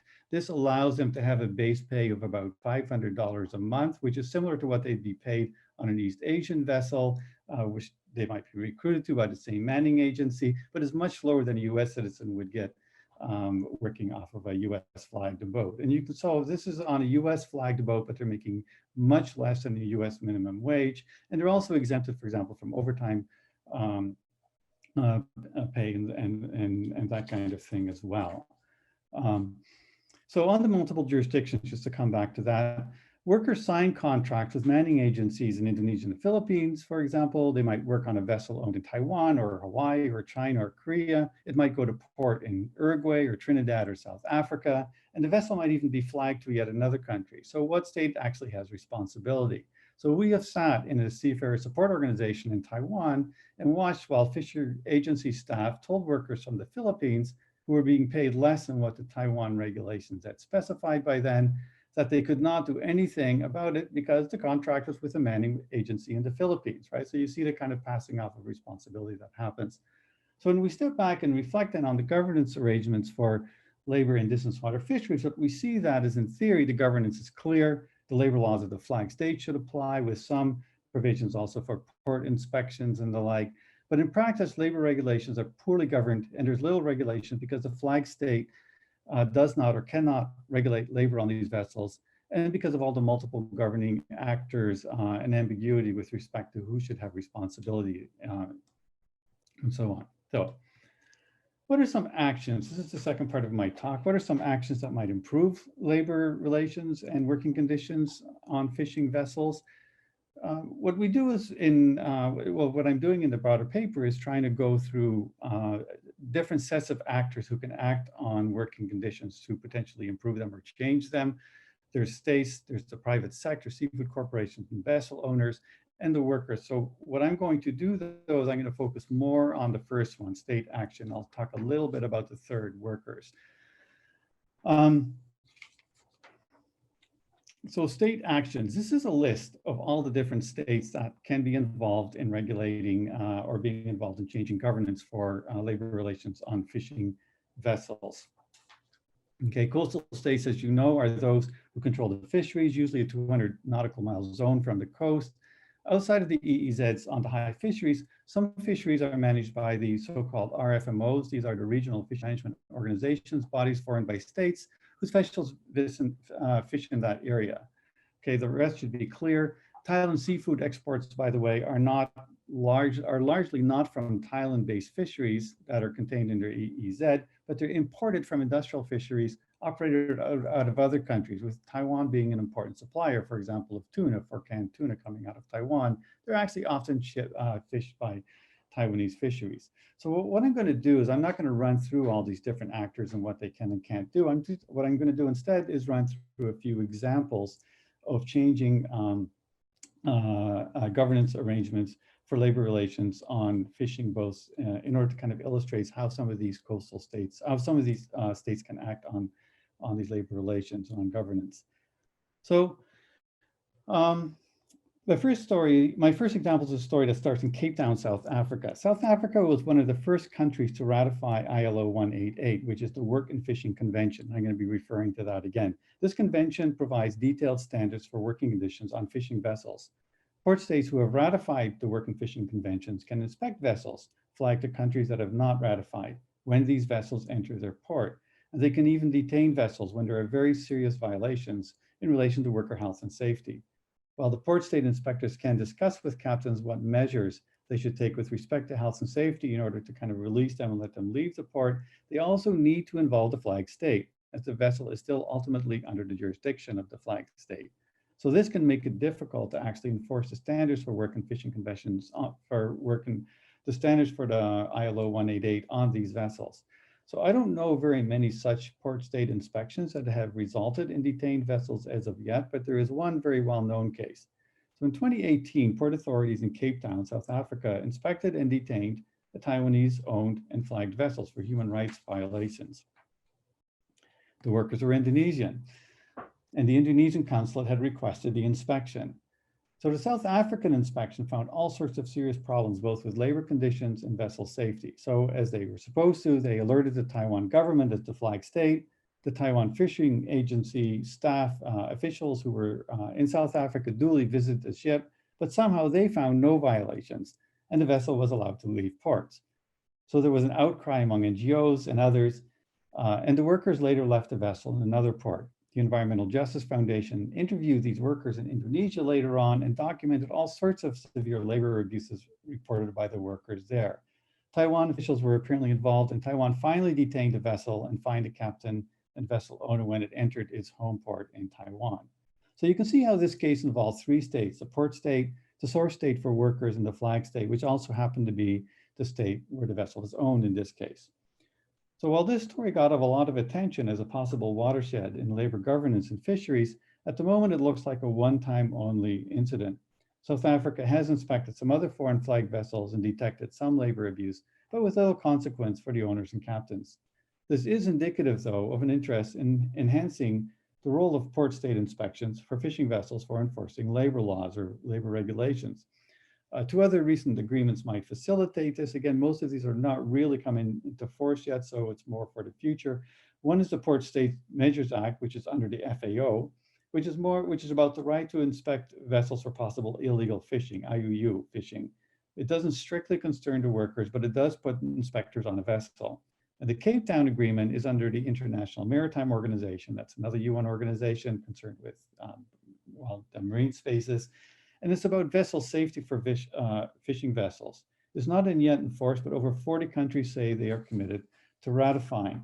And this is an important agreement because it includes the safety of the crew, which can be interpreted broadly. So it's seen as having a lot of promise for involving port state in trying to figure out what's going on with working conditions and identifying situations where labor rights are being seriously violated. So in an ideal state, then, the port would also ratify the Work and Fishing Convention, which would also allow them to inspect vessels for the standards in that convention as well. So the second case shows how coastal states or multi-state bodies can leverage control over fisheries in their EEZs to improve labor conditions. And I'm going to give a slightly more positive view on New Zealand here than the earlier presentation. This is not yet common, but there are indications that this might become important. There's one case then that where this actually has happened to some degree, which is New Zealand. I like this quote for how it links fishing management to labor conditions. And it also kind of mentions a few of the things that Fiona talked about earlier about the concentration of quotas. Since 1980s, New Zealand has managed its fisheries through an ITQ system, and a substantial portion of these quotas are fished by non-New Zealand vessels, including Korean vessels. A series of scandals erupted in 2011 involving abuse and exploitation of workers on non-New Zealand vessels. The workers, again, mostly from Southeast Asia, from Indonesia. In response, the New Zealand government imposed a requirement that vessels fishing in their EEZ had to reflag to New Zealand, and thus come under the full range of New Zealand labor law and other laws, including health and safety law and criminal law. I'd be interested in knowing whether there's any exceptions in terms of the way that states often provide exceptions to labor law on fishing vessels related especially to things like overtime and so on. But at the moment, what I know is it comes under the full range of New Zealand labor law. So New Zealand is exceptional so far, to my knowledge, in this. There's no other country that has imposed this kind of a requirement, but there are some important developments emerging elsewhere that also involve leveraging fishing rights in order to try to enforce better working conditions. Very important one is something called the Pacific Islands Forum Fishing Agency, which is a group of Pacific Island states, most of the South Pacific Island states, and they're looking at making adherence to ILO 188 standards a requirement for vessels to obtain a license to fish in their collective EEZs. It's possible that a similar approach could also be implemented by the RFMOs, which are now still only dealing with fishing management. So my final example involves importing states that import seafood. And there are quite a few initiatives by importing states with respect to labor conditions, and they actually work partly through the private sector. And the one I'm going to focus on here is the US policy to ban imports of goods produced by forced labor, which is particularly important right now for Taiwan. So the United States has recently added seafood from Taiwan as among the goods that are at risk of being produced by forced labor. Melissa mentioned this earlier as well. And what the US has been doing in the last year is designating specific fishing vessels using forced labors. They designated 13 such vessels in 2020, and there were more earlier this year. And importers need to be able to show that imported seafood is not fished by these vessels. So while action against just one vessel or a few vessels may not make a huge difference in the grand scheme of things, what these actions are doing is provoking the Taiwan government into reforming its labor regulations for its DWF fisheries once again, from what we hear from people in Taiwan right now. So you can see the kind of impact that this kind of action can have by importing states.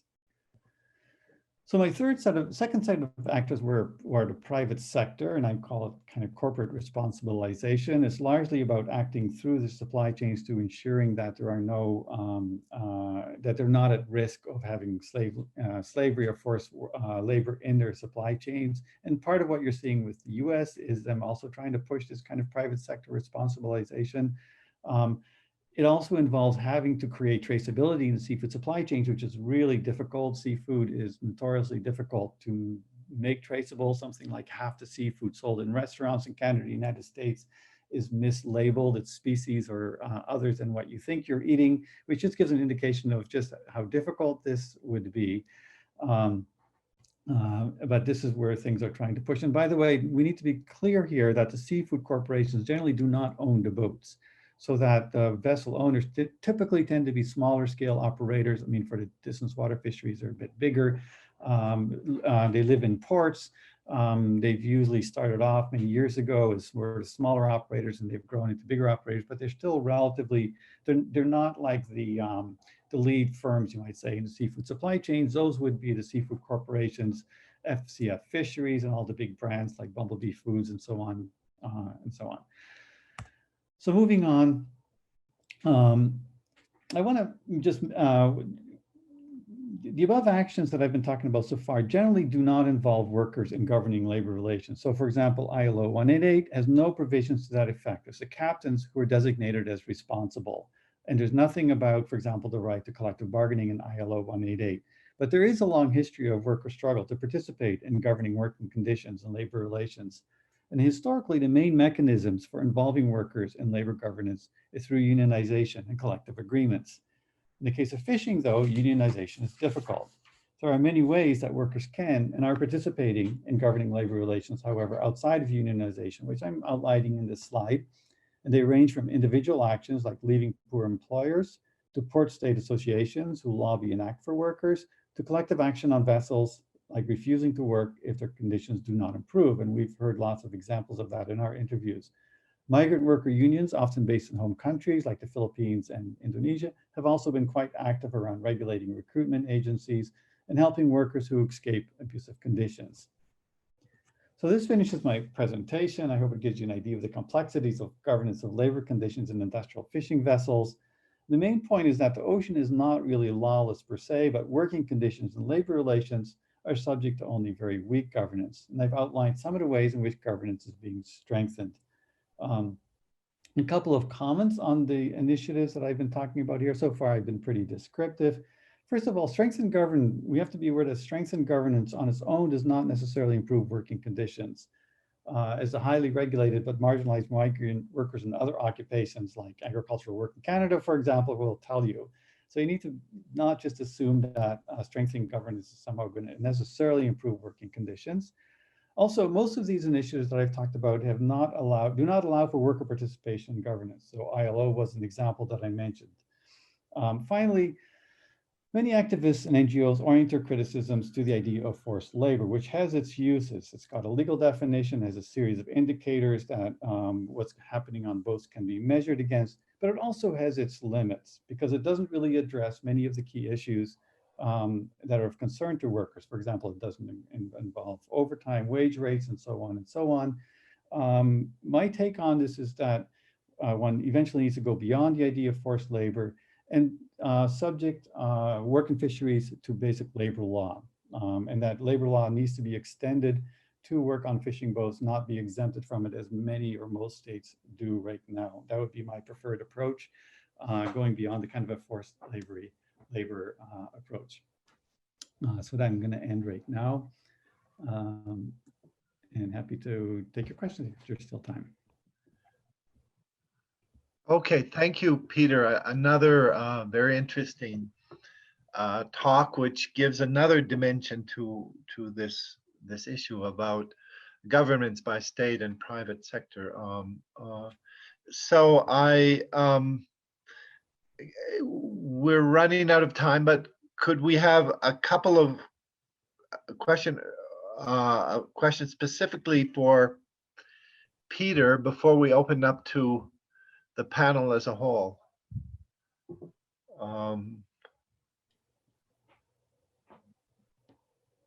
Well, and I know there was a question for Melissa, which didn't get, which we didn't catch before we went on to the next panelist.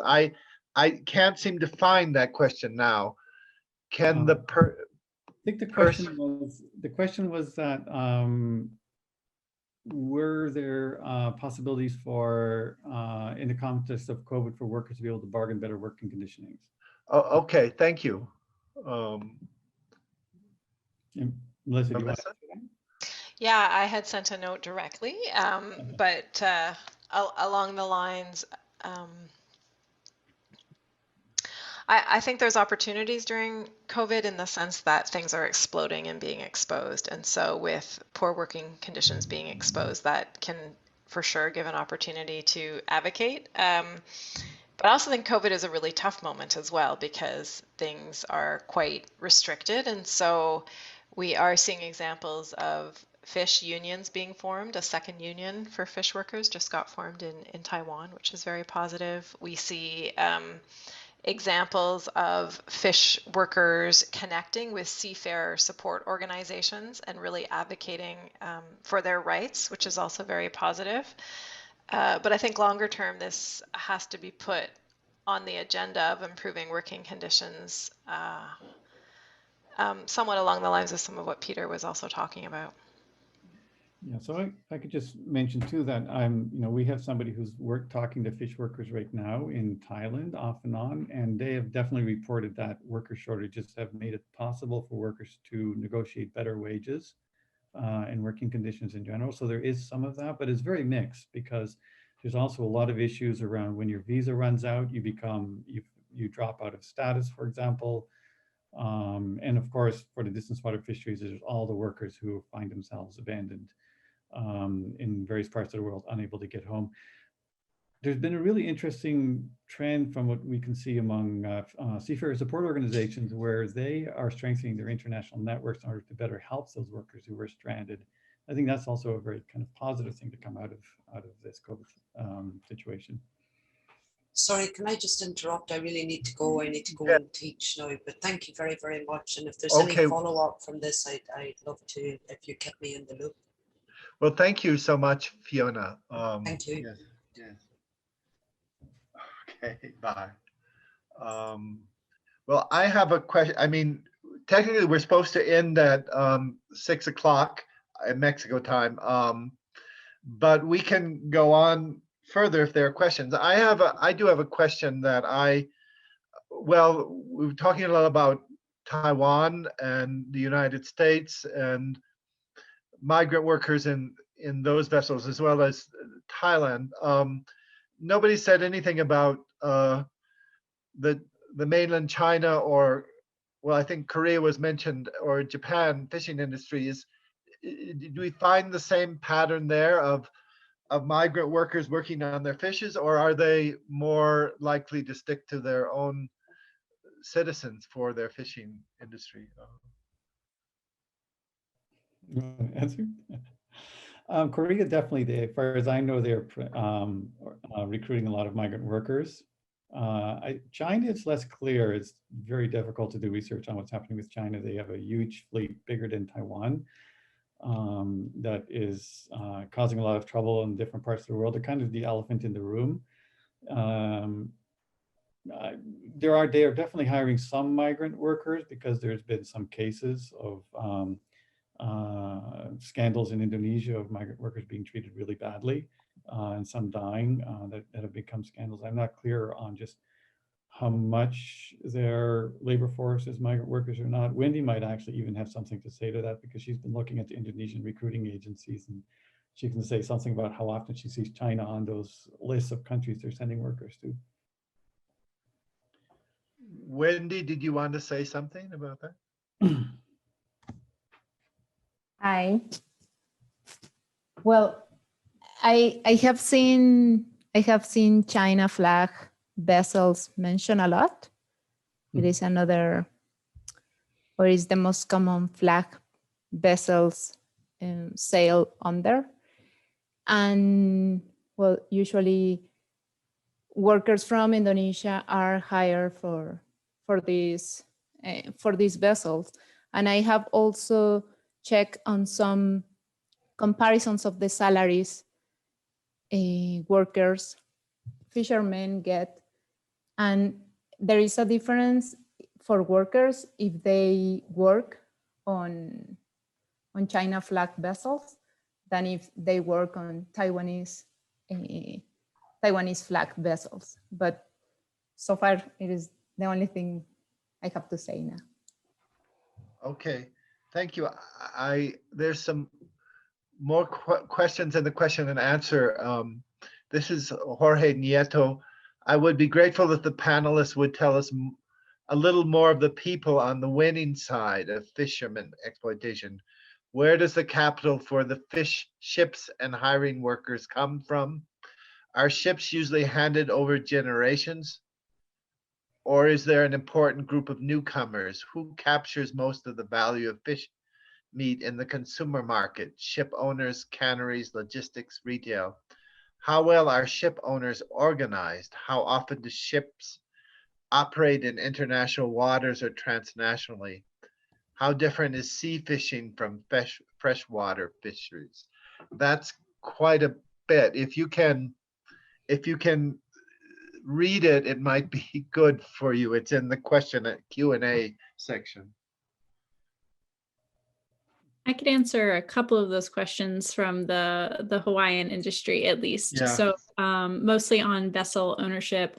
We saw a couple of different things in terms of how people acquired the vessels. There were a few like father to son or father to daughter, passing down. It's typically men in the industry, but it turns out to be a family business. And in terms of capital for that, it is stuff being passed down, and they're very razor thin margins of profit from what they told us. We didn't have necessarily proof of that, but the whole reason that they were relying on the foreign workers was because they were willing to do jobs that American workers weren't willing to do for a much, much lower rate of pay. As Peter had said, they get about $500 a month. That can go up, it can be a little lower, but that's the average, which is much, much lower than someone would get with American standards. So for example, fishermen in Hawaii can make, or sorry, not Hawaii, fishermen in Alaska, American fishermen in Alaska can make 8 to 10 times that.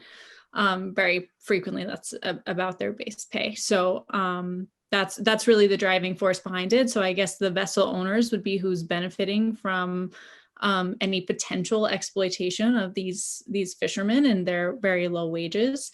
It doesn't necessarily look like the big conglomerate you might imagine benefiting off of exploitation, because the profit margins are still, they're not huge, but the captains pretty much told us flat out, if we had to pay minimum wage, we couldn't afford to operate. So that creates a tension there on how much needs to be paid. And it was something debated whether or not it should be a recommendation or should be a consideration to recommend that they get paid minimum wage, because would the industry collapse? Would it be able to keep going? How would that look? What would the profit margins look like, et cetera? So it's very difficult and very complicated, but ultimately the vessel owners are the ones that profit. Yeah, that's interesting. Anyone else from so I see perspective? Big seafood corporations as being the dominant actors in the system. You have to do the kind of political economy of this, but the reason the vessel owners, which tend to be more family-based operations in most of the world are being squeezed, is that they're being squeezed on one side by the buyers who will only pay so much, and that it effectively puts producers in different parts of the world in competition against each other. So the Taiwanese producers, the Hawaiian producers, they're all kind of in competition, and they're kind of, my take is they're being squeezed by the big seafood corporations who extract most of the value added for seafood products. To my take is that if minimum wages were required across the board around the world, that basically that competition would be lifted. I'd be interested, it's too bad Fiona disappeared, because in New Zealand, in my understanding, they are supposed to come under minimum wage laws, but I've not really heard, I don't know New Zealand very well, it's not one of our sites for our research. So I'd love to hear more about how they manage that and whether the fishing vessels there are able to, you know, how they've been able to manage that. It would relate also to the quota lease stuff and so on as well. Yes, very interesting. Carolina, did you have anything to say about that in the Mexican context? Or?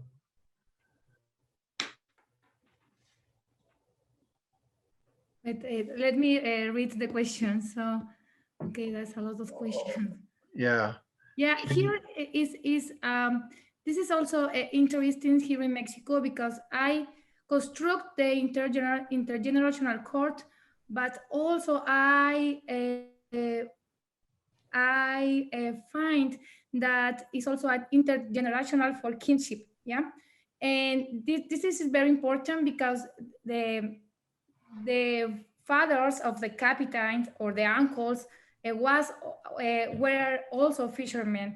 So here is like also a family network that does functions in the transfer of the knowledge, but also in the hiring process.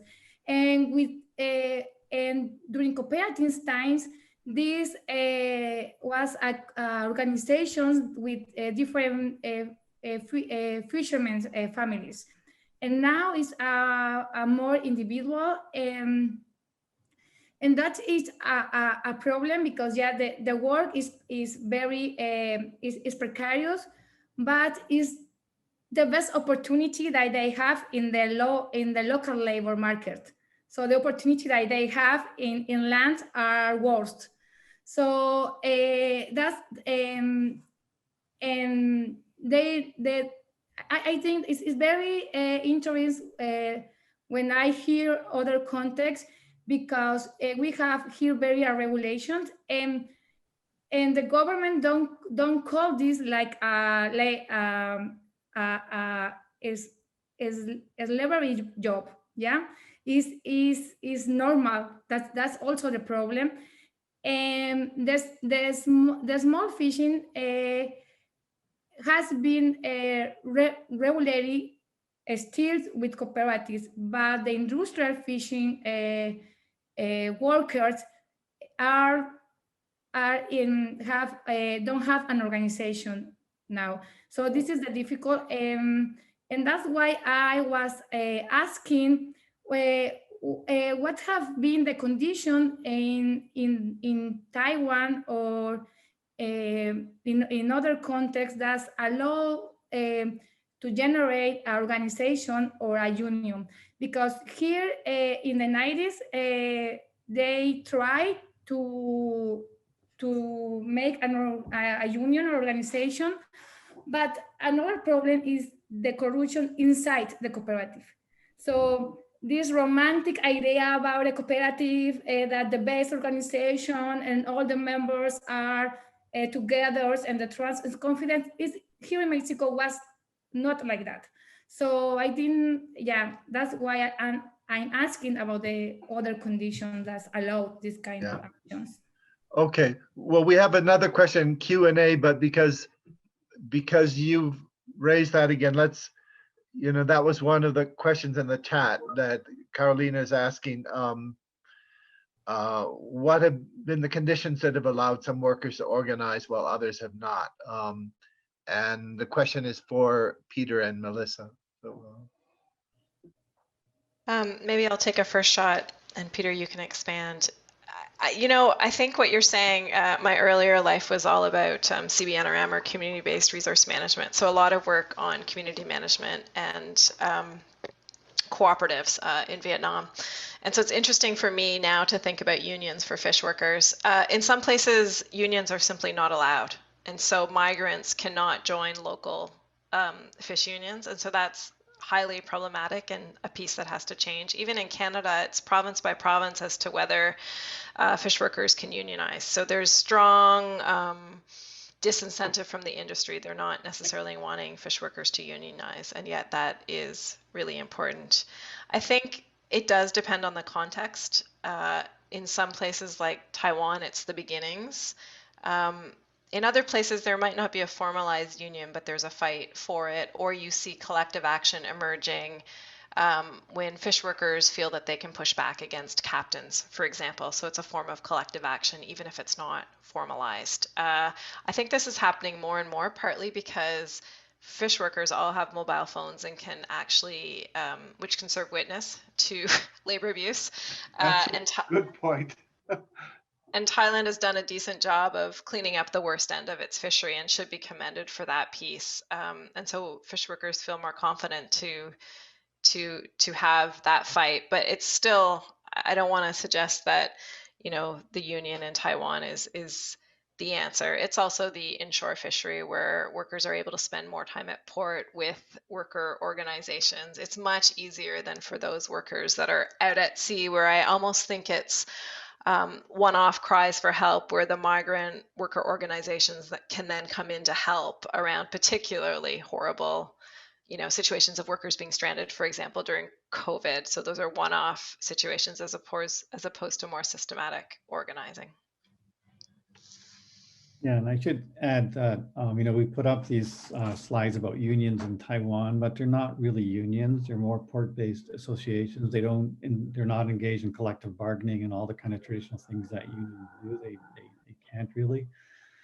I think what's really important there are the work of what we call the seafarer support organizations, NGOs. Some of them are focused on migrant worker support. Some of them are more focused on just seafarer support. Some are religious organizations.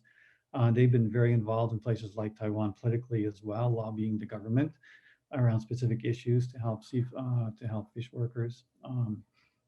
Some really active, fantastic people who are working with fish. I mean, they're working with workers, but they are the ones who really are the capable ones on land and able to do this, because fish workers spend most of their time at sea. When they're in port, there's a lot of constraints on what they can do, and many governments also make it illegal for them to lead or participate in unions in any substantial way as part of labor law.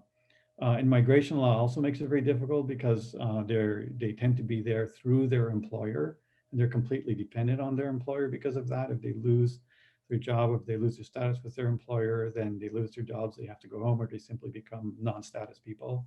So that makes them, it makes it also very difficult, I think, for people to unionize as well. Okay, very interesting. Well, there's the question by Georgina Alonso. For Peter, do you see stricter definition of maritime borders and enforcement of monitoring maritime borders as a solution to regulating boats by making some level of jurisdiction more clear, or is this the wrong approach?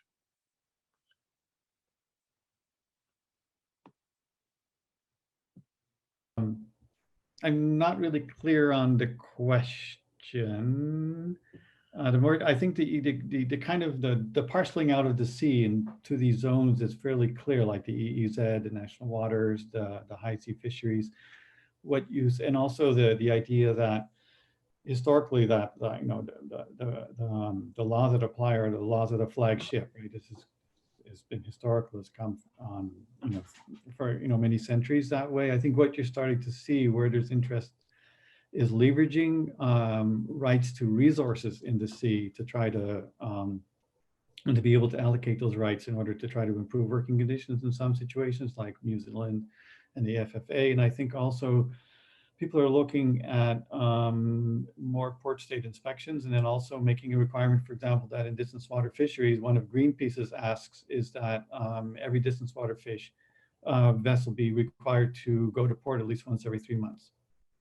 right? Where they then could be subject to inspection. The workers could be, somebody could go and talk to the workers. These are the ways that I think have some potential in terms of, changing the governance for the better for labor and fisheries. Okay, well, thank you very much. And I think we're going to have to close now. And once again, I want to thank all the panelists. And I think this was fascinating. And I think a lot of important issues came out. And by the way, at the beginning of the talk, there were people I forgot to thank. So let me mention Carlos Mondragon, who helped with the organization of this panel. Also, Satome Miura and Jeanette Ramirez, who have been invaluable in this whole process. And so thank you very, very much. I understand there'll be a video made of this that will be available on YouTube, and we'll be in touch with all of you when that comes out. So again, thank you so much.